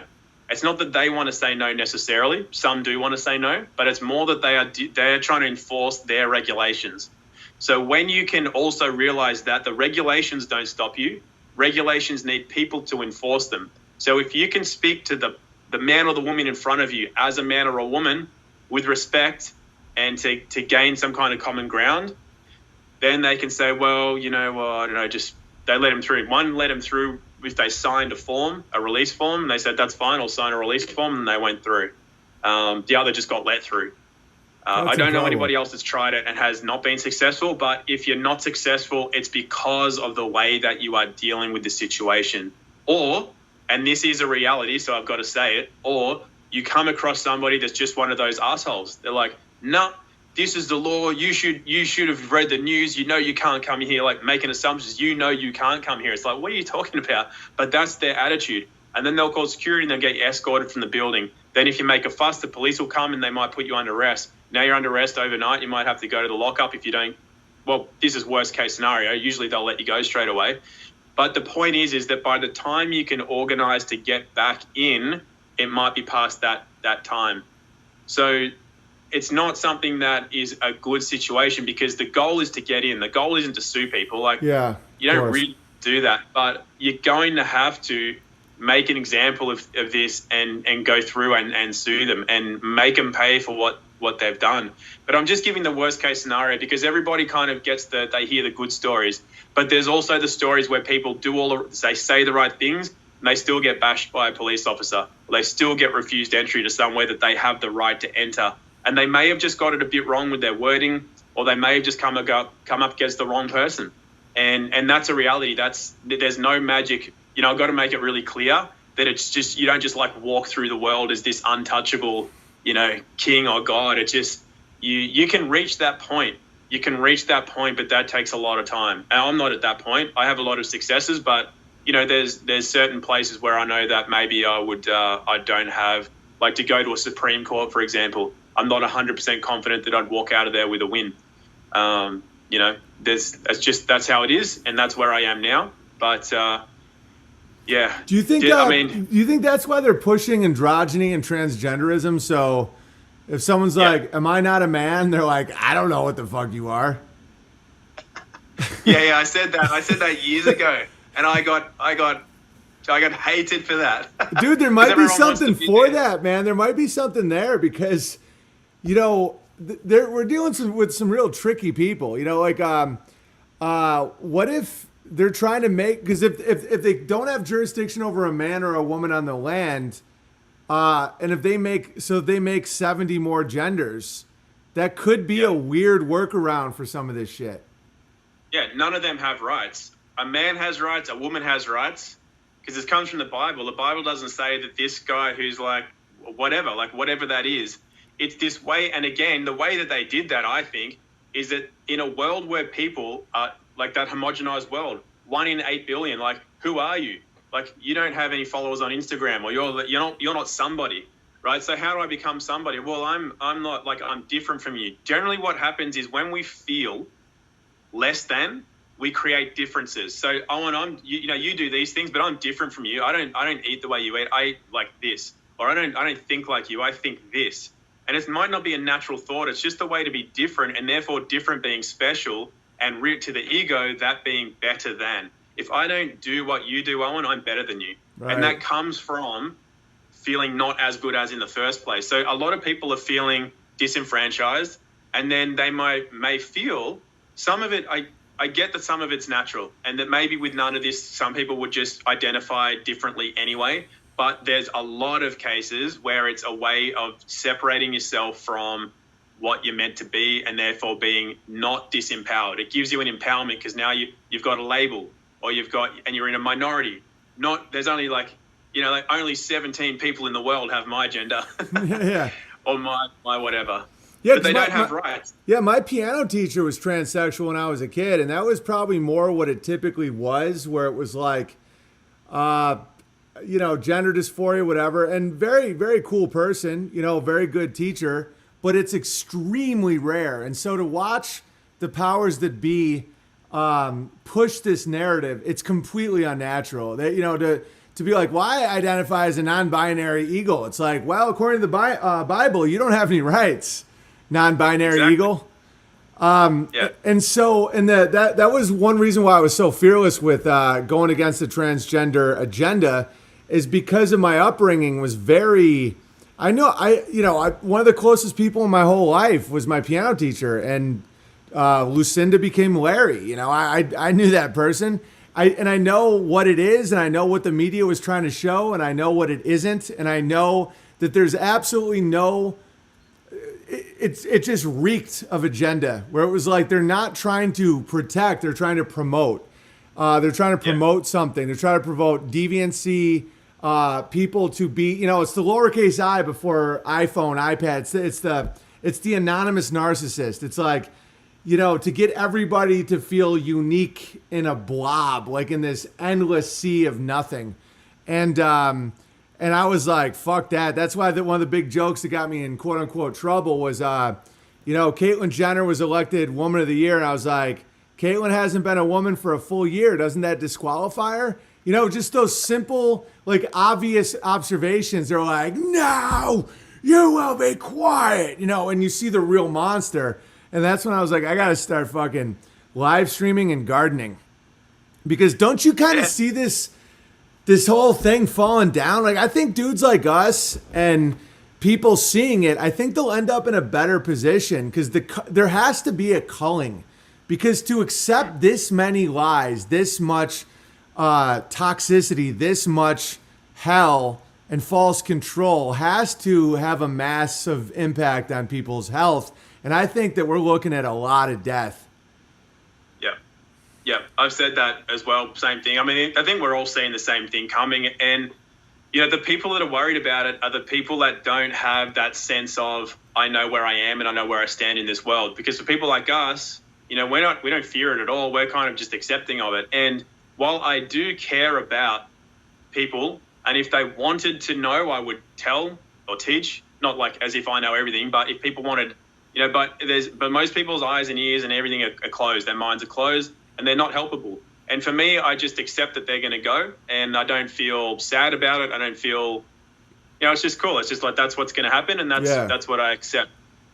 If people's minds were open and things, and they were asking, and to the best of my ability and your ability and everybody else that's speaking about this stuff can help them, then we would. And I think people realize that if our hands are extended for people that want to do more for themselves, not that we have all of the answers or we're going to lead the way, but it's just, if you're trying to navigate this thing of you've just found out that the world is a complete lie, and how do you navigate that, then our hands are out to offer what we can. Right. But most people, that whole matrix, it's the red pill, blue pill, and most people want the blue pill. You know, it's just how it is. And we just have to, we can't think that it's this bad thing that's going to happen if the world population decreases, because it's just a natural cycle, and it will happen. And it's just what's going to happen. Yeah, because I was feeling some survivor's guilt, and now I'm starting to get more like you, where, you know, there's biblical references, you know, don't cast pearls before swine, let the dead bury the dead. You know, I think there's been a lot of times in history where people that can see an obvious reality coming, and, you know, people that they once cared about or still care about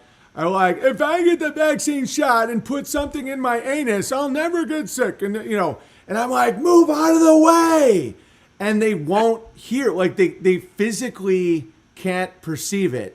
And so it is what it is. And it's not our job to save anybody. And if anybody wants to, you know, grow and learn and stuff, great. Like myself included, I have a ton to learn. I don't, like, even as you're describing this, I don't even know about all, like, do I write all rights reserved and then my name, is it in all caps? You know, all these questions that I don't want to bore you with, they come up constantly. I'm like, I have so much to learn about that world, but I think it's almost comparable to like sex, where, you know, you'll probably get questions where someone's like, so I touched the boob 8 seconds after the first kiss, and they're like writing it down. It's like, dude, roll with it. And it's like, yeah, it's like, so when do I touch the neck? Is it after 11:06 p.m.? And you're like, this that's not how it's gonna work. Yeah. Exactly. Yeah, it's that whole, and this is the programming of our educational system, is everybody's living in their mind, and they think about everything first, as opposed to feeling. Like native and traditional cultures, they feel they have a connection to the world around them and a connection to people. So they don't have to communicate with 50,000 words. It's like this inherent communication that goes on. And I love that. I often come back to analogies that like a male-female dynamic, because people can understand that. And it's a very basic primal dynamic to understand. And so, and I use the analogy with your words, right? So when you want to go into these, say it's a facility that's saying you can't come and see your mother, right? Now, if you imagine that that's a woman in there and it's a beautiful woman, and you're a guy who's just like, all right, okay, I can do this. It's like, what's my lines again? It's like, you have pretty, I like your hair. No, compliment her shoes first. I like your shoes. Can I see my mum? They're like, fuck off. Yeah. But if you're, or you know, like, I want to go out with you, that kind of thing, right? And she's like, if you're not the right guy, it doesn't matter what you say. Or if you're the right guy and you're just like, that woman's gorgeous and I'm going to let her know.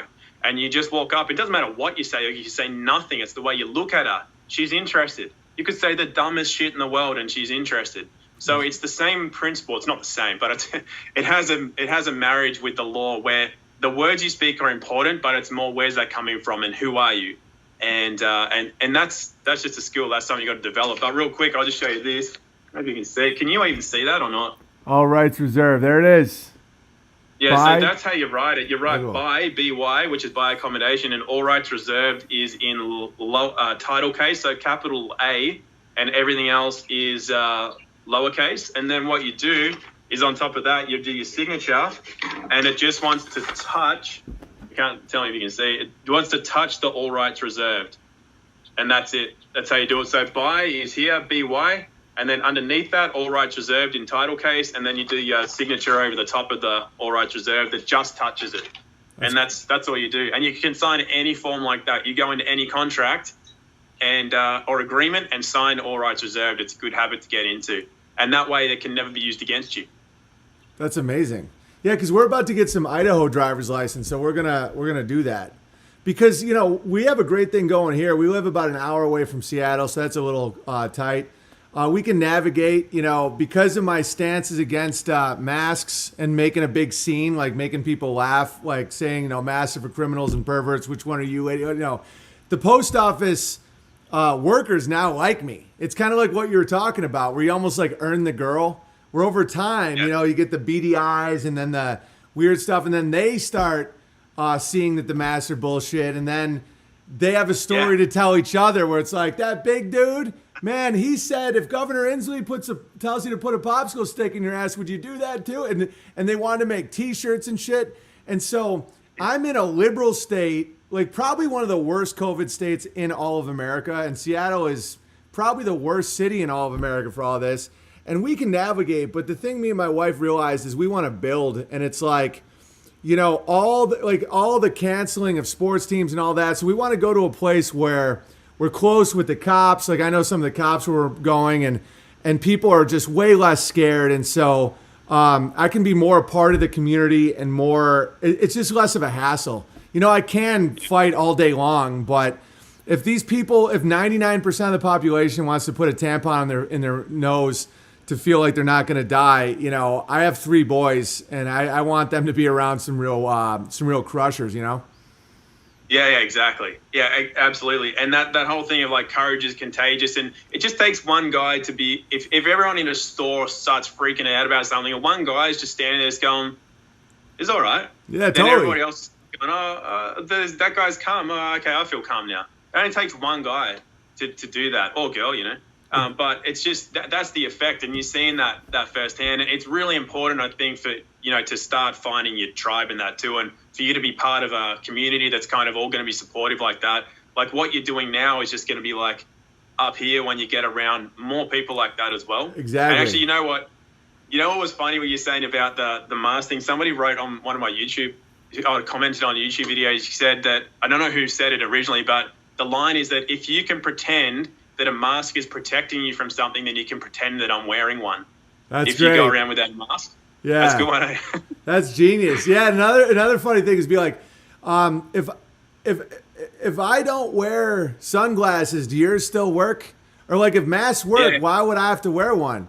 There's a million. Yeah. We've done whole videos where we had a bunch of people submit funny ones. Another funny one is like, no, I won't go watch pornos with you. Like, that's really weird.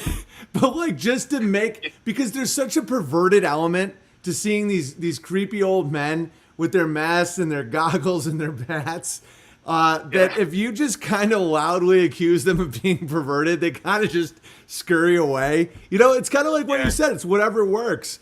And I made a contract with myself where I was like, whatever makes my wife more at ease in the hospital, I'll do. I took a strong stance against masks. We'll never wear one. But, there's a time and a place. It's like I'm not going to sacrifice my wife's ease with during a high stress situation for something so negligible. I'm not going to get hypoxia from wearing one for 10 minutes. And then it turned out that I didn't. Like the hospital was one of the least paranoid places. Like the worst places are extremely government run, low grade, like DMV, post office, like all these places are the places where like it's bottom up enforcement. It's just like, eh. And then you go into like a hospital with some good medical professionals that are just like nice people. Granted, I'm sure they're wrong about a lot of stuff that we're aware of, but they're not crazy at all. They were just like, a lot of them weren't wearing masks. They when we rejected a bunch of stuff, they were like, oh yeah, good call. It was like nothing. And we're just like, and we had a great experience. Baby's super healthy. And so, yeah, I think something that you resonate on that's really important is don't bring in those bones, that baggage. Like if you're going in, if you're at a checkpoint, make that National Guardsman's Day. Like I know people in the FBI, I know people in SWAT. It's like, they're just dudes. Make them laugh, like have a moment with them. It's not the stormtroopers from movies. Like the worst stormtroopers are these like these like gas station sadists where they never have power over anyone. So this is the one time they think they can put a gag over like a healthy, happy person's face, you know? Yeah, absolutely. Yeah, and well, the thing with gags and masks and that too, if you ask a good dentist or a good surgeon, they wear them so they don't spit in your open mouth or your open body while they're operating on your chest. That's why it's there. Yeah. It's not for viruses and shit. Yeah. And yeah, totally. It's like, yeah, just be the best you can. This is the thing. It's like, what's that old expression? It's like tread quietly, whatever, but carry a big stick, whatever. It's just like, if you just always be good to people when you can, but if they know you're the kind of guy that can just pull out a club and whack them over the head, and you can do that, you never have to do it, and they'll never push you in that, because it's that whole bully mentality. Bullies know who they can get lunch money off and who they can't. Yeah. And then it's not because you want to hurt them or anything like that. It's just that you're not a guy or a girl that will lay down for that kind of thing. And so then you can be jovial with people and you can make their day. And like you said, there's a lot of these people are just people, and they may have got into that job thinking they were going to make a difference, and now they're just stuck in it and they know it's bullshit and whatever else. But at the end of the day, if you're good to them, they can often help you, and they don't necessarily stand in your way. I often just talk about the asshole versions because it's important to know that you may come across them. But by and large, like you said earlier, Owen, it's like prepare for the worst, but just expect the best, and just expect the best in people, and expect the best in yourself, because you can help bring that out of others. They might be having a shit day. They've just dealt with 100 people, 1,000 people at a border that are just like stink eyeing them. You guys are fucked. You can't do this, but they don't say anything, but they're just like, they just hate them. And then they gradually their day is like, well, I'm just going to do my job. And gradually their day is just going like this because everybody's stink eyeing them, right? Yeah. And then somebody like you comes along and you're like, hey, man, how's it going? It's like, what are you up to today? It's like, you just had chat to them or whatever. And it's like, are you trying to tell me you've got authority to stop me crossing the border? And you say it like that. And they're like, oh, and then it's just, you just you might bring them back up. And then that just has that flow and effect. But it makes your day better, their day better. And then everybody can go home to their families and, do what they got to do. It's totally. Good. I remember one time that I was trying to get on an airplane, and it was real late and slammed, and everybody was being psychotic. And I was trying to get on, and the woman wouldn't let me on, and she was really cold, but I genuinely felt bad for her, and I was calling Amy, and I didn't do this to be manipulative. I genuinely was like, yeah, I can't get on this plane. This poor woman, everybody just keeps shoving paper in her face and blah, blah. And the woman just goes and just let me on. And it was because, and I wasn't even doing it on purpose. I was looking at this woman. I'm like, this poor woman who's working here, everybody just keeps shoving everything in her face. And she overheard me hear that. And she was just like, and I think she was really like a big black woman. She was like, oh, come on, sugar, come here, sugar, get on the airplane, And I was like, wow, I just cut through. And it was like this giant line of like, you will let me on the plane, don't you know? I own my own Subway franchise, like all these big tough capitalists. And she just was like, oh, sugar sees my pain. Come on in. And I just found that fascinating. Yeah, you saw her. You didn't just see like an outfit or a name tag or like you saw her, and that's what got you on. And are you flying around at the moment, Owen? No, not at all, man. I got with all the kids, and also both kids. I have like tons of goats now, so I have to like bottle feed tons of goats. But I will be doing another tour at some point once we get everything settled down. But I don't know how I feel about flying anymore. I'm almost kind of into the having like a trailer and driving everywhere. But how's flying been lately? How do people navigate that? Well, that's what I was going to ask if you had experience. But when I was talking to Crow and Jason, like they had and other guys they know had been flying around the whole country through all states and not wearing a mask, and nobody even asked them about it. They've just been flying. And then, if they were asked, they'd be saying, I've got a medical condition, whatever. So in Australia, though, in Melbourne, they're really trying to crack down on things like that. But there's some really nefarious stuff going on. It's like, they've been flying in Chinese delegates, as far as I know, who at night. And so these are people that have AI companies and stuff. So it's kind of like convenient that they've locked down nighttime. No one's using these freeways that are usually just full the entire time. and these networks that nobody's in now kind of convenience like a real easy time for somebody to come in and install tracking technology, right? Like, it's just, I don't know. I don't want to say exactly what's going on, but it's definitely something like that. Like, from the start, you could see that was what was going to happen. No one's in the street. People are locked down. They're going to be putting up shit that you don't know what they're putting up. It's like, if you're not watching the streets, what's going on in the streets? And that's what is going on now, that people are too fearful to come out of their homes. So, you know, you do whatever you want in that situation. People don't really know who's coming in and out of the country. Most people know that a lot of Australia is bought up by China now. A lot of our mines are Chinese owned. A lot of our produce and beef and everything goes to China. It's not even in our country. Yeah. And a lot of one of our northern state, Queensland, most of that far north is Chinese owned.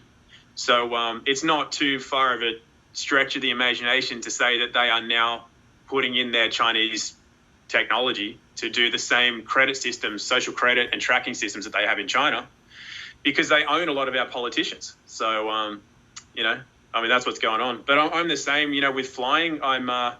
There's my friend Amy, she lives in Canada. She put me onto you originally. She said that, Owen shared your video, like when my first one came out. I was like, I didn't really know that you were a live streamer kind of guy. I remembered that you were part of, you know, you were a comedian, but didn't know you did all this stuff. So that's when I started finding out about what you did. Oh. And me and her have started to get along really, really well. And it'd be awesome to go and see her, or for her to come to Australia. But the whole flight thing it's a little bit kind of, it's a bit weird now. And we're both in that mind too. We'd rather just, not that you can drive to America from here or Canada, but, you know, to travel around now, I'd much rather get around the slower way. Yeah. And even to the point where if I came to the States, I'd probably go by boat if I had the chance. It'd take a couple of months, but it's a lot you can do while you're on the boat, and it's a more of a natural old way. Yeah, dude, boats would be awesome. I love that, and it makes you really value the trip too. What's the end game of all this tracking though? I just don't really. Do you think it's bottom up enforcement or top down? Do you think it's like someone's hatching this big plan, or do you think it's people that can't really?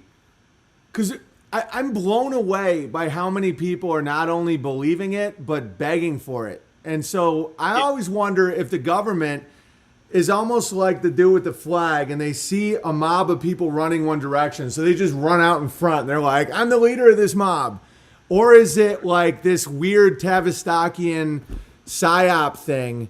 I tend to think that it's a bottom-up thing, where it's almost all these people are living in such disgraceful, dishonorable, sinful lives that they almost are like, their internals are like begging to be controlled, where it's like, it's almost like this weird need for a paternal figure where it's like, control me, daddy, track me, daddy. I don't know. What do you think, man? That's a question that I can't figure out. Is it like, are the governments responding to the degrading of society? Or is it the government is trying to push something to track people? I don't understand, you know? Yeah, well, I think it's both. And what we're seeing today, what you just described, is what it's been like since the beginning of time. There's been wolves and there's been sheep, essentially. And even among the sheep, when the sheep realize if one sheep is just slightly less gullible than the rest, they're like, hey, shit, I could control everyone else. And so they just step up and they just go, follow me over here, or do these things. And then as that grows, then you get the tyrannical, whoever's running the world, those kind of evil monster people, and then everyone else is down here. But that started from there's a slight shift. And it's always been that way. There's always people who come into the world younger than others. And it's an evolutionary thing where we have a biological age, like I'm 40 now, but we also have an evolutionary age. And some of us are way, way older or way, way younger than others. Yeah. And that's that waking up principle in the lifetime that we experience. So and then true, we have... dude. Yeah, so the structure's always been there, I think, Owen. It's always been that there's that people are desperate, like you said, that almost like a daddy complex or whatever. People are desperate to be controlled, told what to do, and by being told what to do like little children, that's their sense of security. Whereas if I do what I'm told, everything's okay, because they don't have the faculties or the ability to create their own world and be the master of their own world. It's actually not within them to experience in this world. Because so many people just go, I want utopia. I want this to be a heaven. If we all just lived off grid, we all just had farms, if we all did this, if we all did that, but that's not going to happen. And it's not meant to I don't think it's meant to happen. I won't say it's not, but I don't think it's meant to happen, because without untruth, how do we know what truth is? And I know that's a binary world, but without seeing, or totally. without knowing what your nightmare is, without knowing what you definitely don't want in your life, how can you hone in on your dream? Otherwise, everything's just like, that'd be right. You've got no like lust as, no, I want this and I want that, partly because I do not want that. And so without people there just going, and we're just going, how could you bend over and take a vaccine up the arse? I would never do that. But without that, you kind of don't get really solid on your own core values, because everything's just like, Yeah, you know what I mean? and it's always right there. Like the word utopia actually means nowhere. Oh, and like a perfect example of this is a conversation I once had with Joe Rogan before our falling out. Was he kept acting like I was becoming crazy, and I started realizing that there's a group of people where I'm like, but it's wrong, and they're like, but you're gonna get less lollipops. And in their mind, they're like, you're insane. You're giving up lollipops and fancy pants. Like, you can have $800 jeans if you simply say these words. And in their mind, I realized that they really did think I was crazy. Like, they were like, it's so irrational of Owen. Like, he's self-destructive. He has this amount of money, and he's giving it up by saying the wrong word. And I'm like, no, we have different goals, man. Like, so if you say these words, you're bad. And it's like, what? It's like, but the lollipops. And you're having this conversation, and you're like, man, smart cities are the best thing that could happen to some people. Where they're like, and people that are really into material, where it's like they're defined by what kind of car they have, they're defined by what kind of sex acts they get with how many people, and in their mind, it just goes up and down. Like they have, a better car, more blowjobs, less blowjobs. And that's really how they think. And so I think you're absolutely right that there are people that are like, hey, that drone is going to keep me safe. And in their mind, it is, because it has a plan. They just require anybody with a plan. Just anybody that can give them a little lollipop. And little they know, that's why the banks give you suckers, because you're a sucker. Like, that's the joke. And they're like, you're a conspiracy theorist. I'm like, you're this sucker. And they're like, ugh. Yeah. All right, here's a theory for you.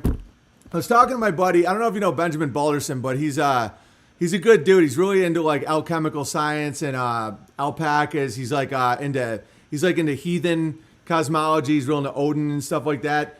And he's given me some really good insights into like salt versus carbon versus oil. Like, he breaks down plants and separates. A really fascinating guy. And we're talking today about how, like, if you look at the World War I culling versus what's happening now, the World War I culling was almost like all the men that were so salt masculine, like so ready for violence, that they would go to France to kill people because Archduke Ferdinand died or something, just a nonsense narrative that it was almost like a weird salt lick. Like when it drew that type of dude that was that jacked up, they died. And right now it's the opposite. It's almost like a calling of the oil, where it's like the etheric, feminized, no feet, no roots, just floating around. Like, if people are that, like, without salt, they're just gonna die. And because the ultimate man, in my opinion, is a warrior on their land for their family, then their tribe, then their community, serving God, But to get, like, I think back then for families to be like, go Timmy, go over to France and make us proud in the ditches. That to me is so overly crazy masculine, like so bloodthirsty and psychotic, that I think that was almost like a natural calling. And then this is another one where it's just the opposite direction, where it's almost like we're the flock, and if we go too far this way, where it's like, you say the word and I'll go spend 4 years shooting strangers, versus now it's like, I am non-binary. Oh my God, you just offended me with your facial expression. It's almost like the other side of it, where it's just calling it back to where we should be. Yeah, that's a fascinating way of looking at it. That's I love that. That's really cool. And you're right, because we are definitely now devoid of, a solidarity in men and in women. Obviously there's some really solid people around, but society as a whole has just become this grey in between kind of no man's land where nobody's really a man or a woman, or, in general, like it's offensive to be a man, or it's like weak or whatever to be a woman, and all this kind of crap. So it's kind of, it's great. And this comes down to in commerce where everything is an offer. And it's funny because if they put this stuff out and they offered it, we want to draft all you guys and you're all going to go to this country and shoot all these people, and everyone's just like, what the fuck are you talking about? And they're like, I'm doing this, man. Like, fuck off. Right. And they're just like, over there. You're like that whole, you're not even listening. It's like The Simpsons did that really well. They did that one where there was a Halloween special, I think, and there was the advertisements, and that all the advertising figures came to life, the big donut man and the big this and the big that. And the guy who invented advertising, who was stamped on the bottom of one of the big donut guy's feet or whatever, he said, well, the thing about advertising is you just don't look. If you pay attention, you feed it. So then it came up with that song, Just Don't Look. They're like, just don't look, just don't look. And they're just not paying attention to them anymore. Then they start going, they try to get the attention. They fall over and die. Yeah. But it's the same thing. Like The Simpsons, you probably know, like I think they're Freemasons, Matt Groening and that. Like they know they're showing us how the world is run. And they're cloaking it in comedy. Same with South Park. Everything. Same with South Park. Yeah. Dude, and how crazy is it? This is how I love synchronicities and truth and stuff. You called it no man's land, and my metaphor was with World War I.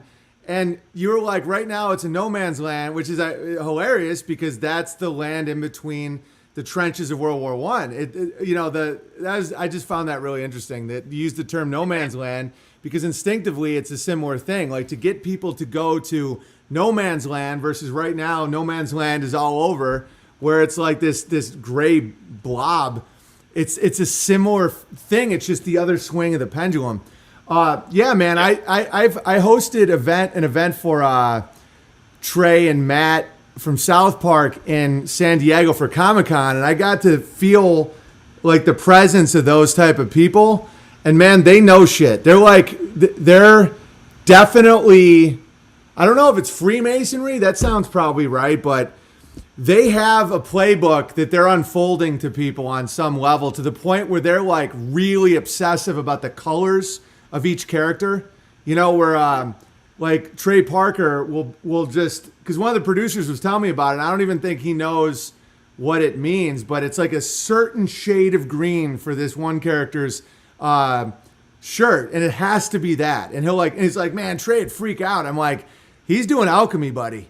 He's doing some old shit that a lot of people don't know. And what they're doing is they're showing us in these episodes what is. And do you think that serves the system, or is that are they serving us? Like, I don't know what that is. Or are they just being funny? I don't know. It's both. It comes down to potential. So that's what I was saying earlier about we all have the potential to do all these things, but we have to grab it. It has to be realized. So what they're doing is they're giving us the potential to see things for what it is, and they're giving the potential to the people who fund it and whatever to have their way too. And then it's all in the open. It's all there's nothing hidden then. We're given the option of seeing how things are run, and we're given the option of just laughing at farts and then just still playing into the government's hands. So it's just the option. Like we're given that. They're under no obligation to hold us by the hand and say, now we did this because it means this. And if you don't do this, it's going to do... They're under no obligation to do that. They're showing us what the rules are, or the playbook. They're showing us that. And they're saying, you guys pick your path, That's our choice. And so they, from a higher perspective, because they're not lying to us and they're not deceiving us, they are allowing us to be deceived by our own doing. And so it's not there from a karmic perspective, right? Because they know that there's higher forces. They can't come out and that's why you shouldn't be worried about forced vaccines, forced anything, forced this and that, because they can't force it. They can offer it, and they can offer, there's always a way to not go into that. But it's not their fault that you don't know how. They created the educational systems and everything, and that's stacked in their favor. But there's also, they don't completely hide all of the information. And the information is often coded or hidden in plain sight or put monuments that are put there, signs that are put up, certain colors that inherently have information in it. Yeah. And it's not their responsibility to go, this particular shade of green represents this, and there's information in that. Right. The information is there, and we can gather it.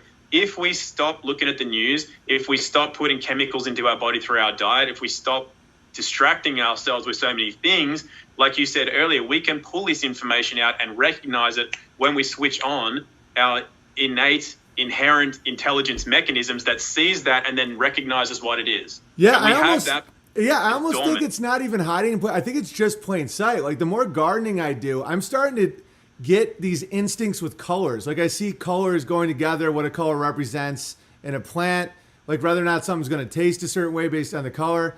And I think that there may be people that they're not necessarily against or rooting for us. They're just doing their thing, but it's so in the open. And if anybody has the ability of seeing it, I don't even know if they care. Like sometimes I think even NASA and these people, they're trying to let like those of us that are awake, like let us in on the joke. Like when I saw USA Today say Uranus smells like farts, according to scientists, I was like, this is like, I just don't see them. I don't see whoever released that. I don't know. Maybe it's to humiliate the retards, but like, it's so obvious. It's like your Uranus smells like farts. You know, George Floyd's teacher was named Waynel Sexton. It's like Waynel Sex. And then it was like, I've kept George Floyd's pictures for 38 years. It's like, what third grade teacher keeps, like anybody who knows a teacher or thinks critically knows that no one keeps everyone's homework for 38 years. And there's no white woman named Waynel Sexton. And so these things are so in the open that, yeah, maybe it's about the karmic thing where it's like they get more power if they do these things that are this ridiculous.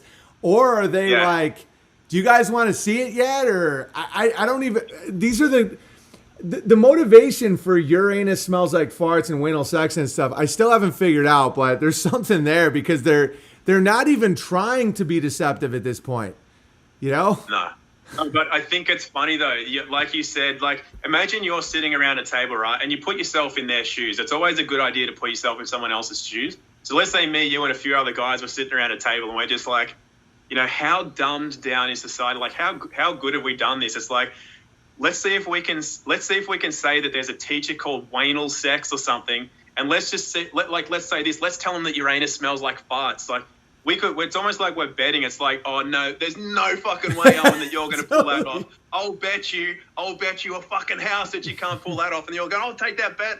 And then you just go, look what I'm going to do. And then you put it out and you sit around and with your buddies and you see and you look at the reactions and you see a few people are laughing and you're looking at everybody else going, oh, okay. And you're just like, I fucking told you.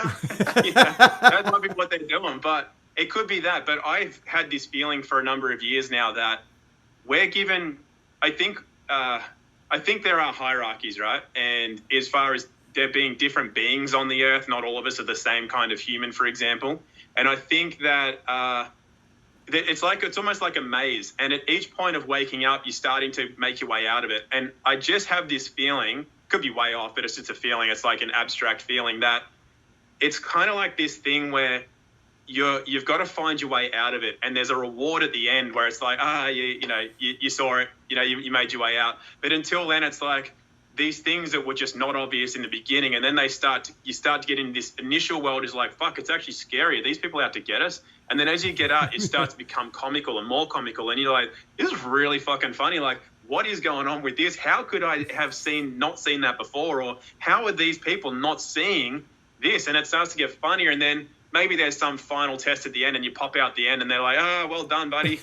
Welcome aboard. Almost like the Truman Show where once he got out, everybody was like, because that happened to me with a few things. Like I thought I was completely alone. And the internet is this way of presenting like a distorted mirror where it's like, every comment's like, you're better than that. You've lost your mind, blah, blah, blah. And you still have to be strong and say, I will not back down. And then when you get past that, there's like a million people like, yay, you did it. And you're like, I thought that everyone thought I was crazy. It's like, no, those are bots. Those are troll. Like there's these weird tests where when I was first questioning the moon landing or some of these things, every comment, like just about everyone was like, "You've lost your mind. You used to be my favorite comedian. You're humiliating yourself." And then I'd get all these crazy emails like, "We're going to get you, blah, blah, blah." And I was like, don't get me wrong, it was stressful as shit. I was like, this sucks, but I was not going to give up my sanity, my logos, my word, my ability to create because of social shame. And then once I got through, if you've been watching the chat from our stream, it's one of the best chats on the internet. It's like high quality comments. The people that are that gravitate towards the stream are incredibly gifted, smart, hardworking people. And I would never have gotten to this point if I had succumbed to like, you should feel honored that Joe Rogan had you on his podcast. You're an ungrateful, blah, blah, blah. If I was just like scared and wanted my lollipop so it all went away, I never would have gotten to where we are now, where we're literally building a worldwide, decentralized food family organization, whatever Bertaria becomes. It's like, I would have been stopped along the way 8 different ways. And it's always the same satanic temptations. Like, oh, you want people to like you, don't you? Oh, you don't want us to tell your secrets. Oh, you all this bullshit. Oh, you're not going to get your money, your precious money. And I've always had a weird disdain for money because my dad kind of got obsessed with it for a while. And so I almost have the opposite problem where I almost have the instinct of burning it like the Joker. Be like, that doesn't control me. So that never worked on me. Yeah. Same. I mean, I've lived without money on purpose for several years, and some of the times I was homeless was just by choice. I just went, fuck it, I'm just gonna go live in a tent in the bushes by the beach, and and it's been good for me. But then on the other hand, like now at this point in time, I would actually some money would be helpful because it could put together things that can maybe make a bit more of a difference than what I'm doing now. But where can people donate? Everything is what it is. So. Before I forget, where can people donate? Like, where can people buy your shit or throw you some cash? Well, you could get my ebook. That's at barnettbooks.shop, and that's the Common Sense Guide to Food ebook. And it is about food, but there's a lot about kind of the structure of how we came to think the way we currently think. But I am putting together a private site, and there's a couple of guys helping with that, like being very generous and helping out. And so because it's not set up yet, if anyone wants to find out about that, if you just send an email to Global Biodynamics, which is GLOBAL BIODYNAMICS, Global Biodynamics @gmail.com, and just say, keep me in the loop. Then once that's up, I can send people an email and just say, the site's up if you want to check it out, come and have a look. But yeah, look, with money, I've always been like that because I've seen it. When I was in school, I actually said, I was like, you know what, I think money is the number one tool of slavery for the world. And I got laughed at, and it was kind of, a couple of kids were like, yeah, that makes sense. But the teachers and that are like, oh, you shut up, kid. and it really is. I really see it really enslaving. And the only reason that these puppet masters can do what they do is because they control people with money. And like you said, it's that lollipop. Oh, you could have had more lollipops, Owen. What are you doing?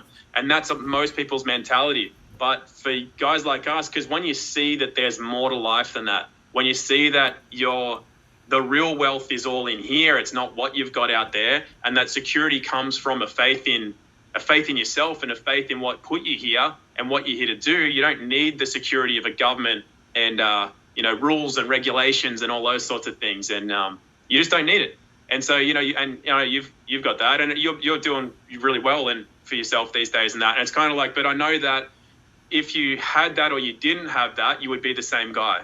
Like you would still do live streams, you would still love your family the same way, you would still have the same values. The fact that you've got a bit more money these days is like, it's kind of irrelevant. And so that's a really healthy place to be because it doesn't define or control you. Exactly. And that's when it's good to have money because you're also doing good things. You're like inspiring people to be able to be more self-sufficient and get a level of sovereignty for themselves. So it's working well. Whereas other people get it and it's just so they can have their mansions and control things and have staff that they control. Exactly. And that kind of thing. It's like different mentality. Yeah, it's a tool just like anything else. And so after getting through that, because I made a lot of money in Hollywood, it was all siphoned off and then I went to Zip, like below Zip, like credit card debt, like, not that long ago, 3.5 years ago. And then we got out of it.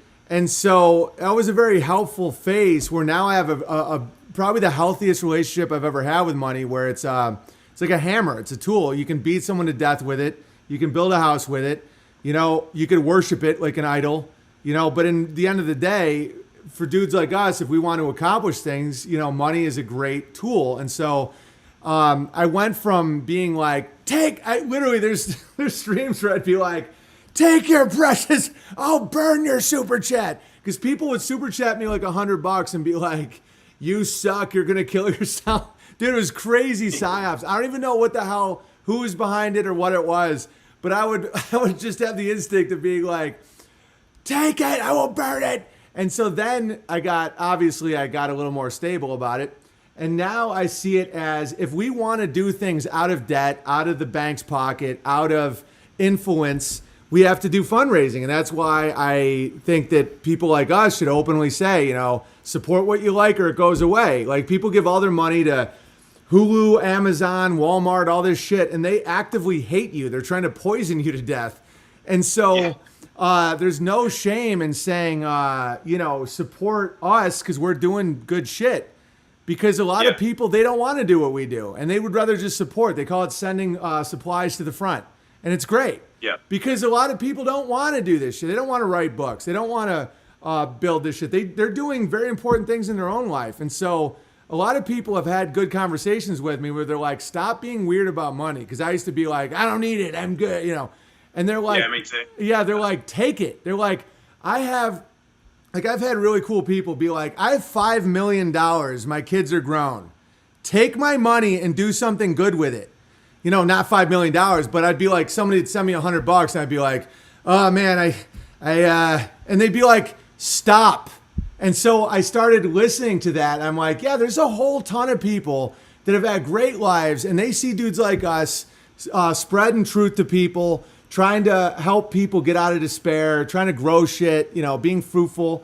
And they want nothing more. And all their churches are now closed because they're all tax scams.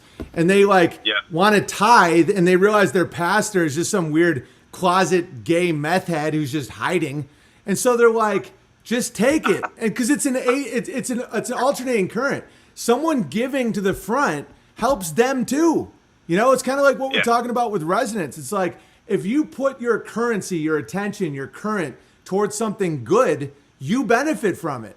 And so that's why I like to address that. Like, dudes like you, I always tell people, you know, support them, buy their books. You know, you buy fucking Harry Potter books for $80. Meanwhile, it's trying to put a subterranean little narrative there that the little, you know, Revenge of the Nerds, the Gamma character, like the Secret King, like that's really infecting a lot of young men's lives, where it's like, you know, they do a spell and they're like, I don't fucking know, you get it. But it's like, buy Tom's book, don't buy Harry fucking Potter. Yeah, thanks, man. Yeah, it's like, it's, you know, with that alternating current thing that you said as well, it's important. One of the things that you probably went through as well is that I did have an aversion to receiving things. Me too. And then when you do that, you kind of cut that off and you disempower the people that were trying to give. It's like a slap in the face, you know. And it's not a good energy to put out, because I realized I was actually preventing, because I was like, I don't need your money. You know, I'm fine. I live very simply. I don't need your money. And then, but then I realized that was actually not helping everything. It was a very egotistical thing to do. Whereas now I can just, you know, graciously accept that that people want to give their energy because they're getting something in return as well. And then they can't give their energy in person, so they just give it in the form of some currency. You know, so it's it is, and I think a lot of people that are probably listening to this might be in the same boat. Some of the people I've done some counseling for recently have all realized that they feel they don't value themselves, and they don't value themselves because of the system that we live in. It's like, not that they don't have value, it's that it's this weird connection to money and value in themselves and what they can actually give, but then they're regulated to do this and not that. They, you know, like, I do what I do as a practitioner because I don't have qualifications. I'm not bound by, like, I work in the private, I don't work in the public. So no one can knock on my door and say, you can't prescribe this, you can't say that, because otherwise we'll take your license away. And I'm like, what license, dickhead? Right. You can't do anything to me because I work privately. But in working privately, there's also a very big responsibility. And this is key. So this is actually a good point to bring up, because when you get your qualifications and you buy into and register with a body, you get insurance. Now, why would you need insurance if you were competent? If you are 100% present with who you are and what you're doing and who you're talking to, and there's no like safety net in the middle. You have to be 100% present with people, because your words could, if you're not responsible with your words, you are then responsible for any damage or whatever that you could do, you could offer to somebody else. So it's so important, I think, for people to realize that you don't have to operate in this public world. You can operate very, very effectively in the private world. And there's other things I can talk about there, as far as you can dip into the public world because you've got an account that's set up in Treasury when you're born. So if you ever did harm somebody, there's plenty of money in that you can access. But that's another story.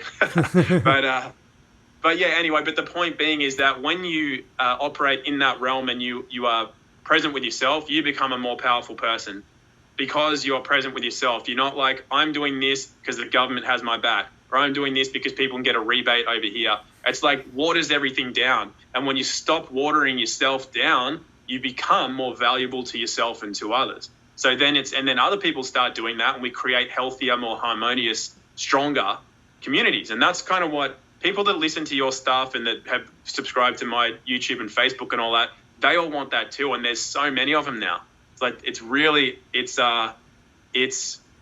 it's like amazing. It's inspiring to see how many people want that, but they just maybe don't have all the answers. Yeah. Yeah. And there's so many types of currency. And that's why if you're in a position where you don't have much money, I always tell people your strength is better for me if you're strong, where it's like your currency can be saying a kind word about us to somebody. Your currency could be writing me an email or something with really good information. There's a million forms of currency.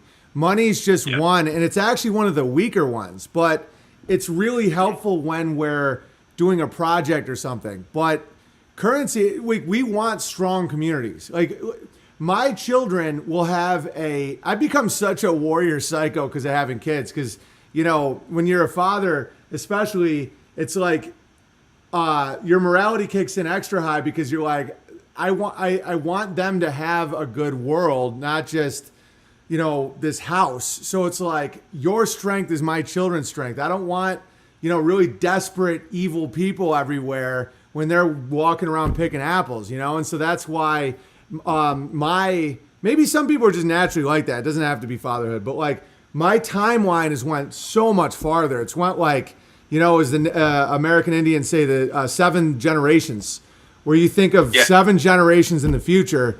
That's how I feel now. I think of like, I want a world where my children can thrive. And I think that a lot of people are seeing this now, and they know that the government has no interest whatsoever in providing that. And so it's just justice, just us, and so let's build that shit. Yeah. And the other part of the currency too is that people can watch your live streams and then be inspired to be calm about not wearing a mask. And that has a flow-on effect. And then more people are calm about the whole situation. They're not freaking out and buying into it anymore. And too many examples of how, value can be spread around, and it doesn't always have to come back in the form of, legal tender and all that kind of stuff. So it's just cool to talk to people that are thinking this way as well, and coming up with, like Curtis was saying, that he's not accepting fiats anymore. He's accepting either cryptos or value in another way. And I was doing that with people I was consulting for as well. For a time, I was saying, if you don't have money, don't bring me money, bring me a meal.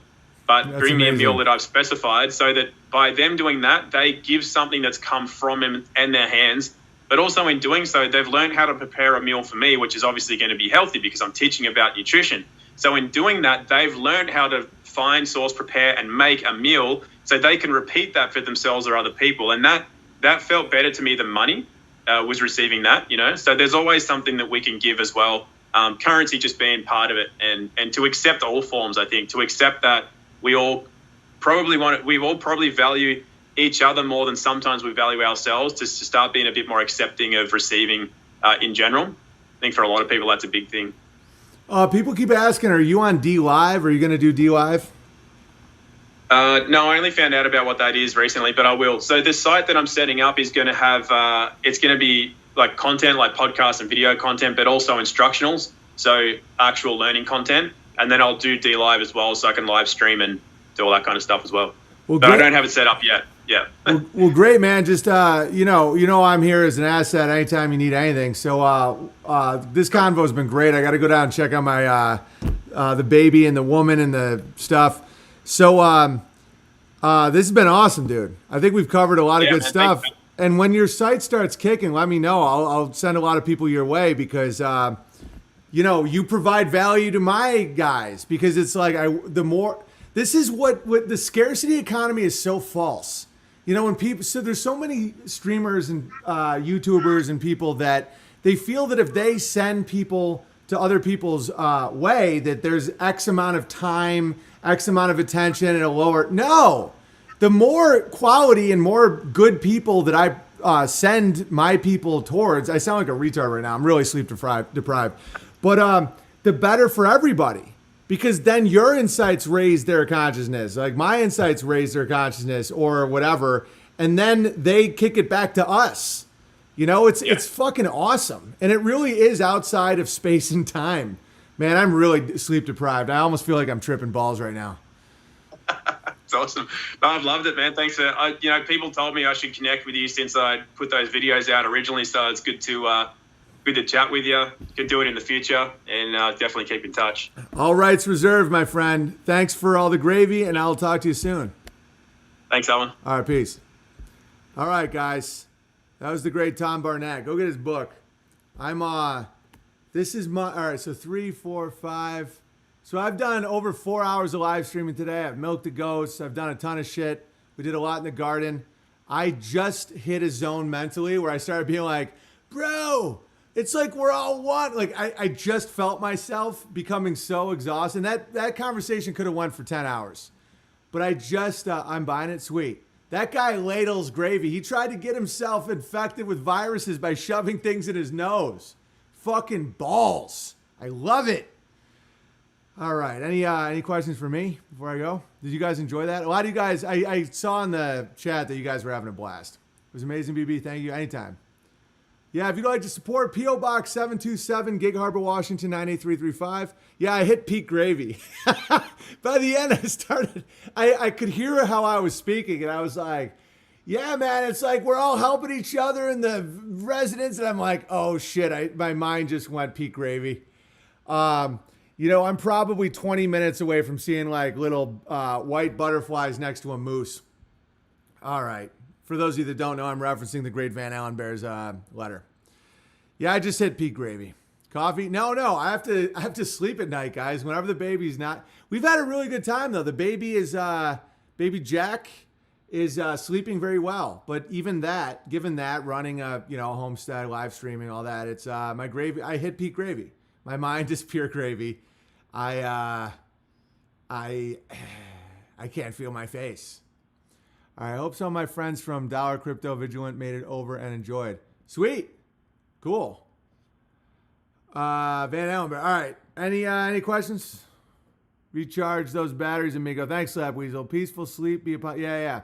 And I did what Crow said. I took a tablespoon of honey before I went to sleep last night. I didn't fucking dream anything. So, I don't know. I'm not going to say it's poison gravy, but it didn't work for me at all. But I'll work on it.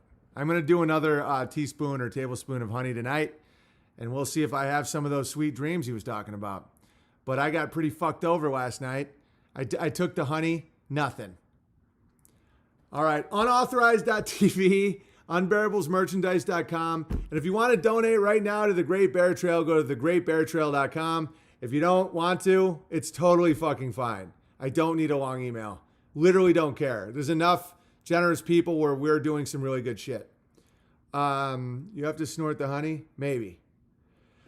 I'll see you guys tomorrow, 9:30 a.m. Pacific Standard Time. Be fruitful, multiply. Don't be fruity and boil guy.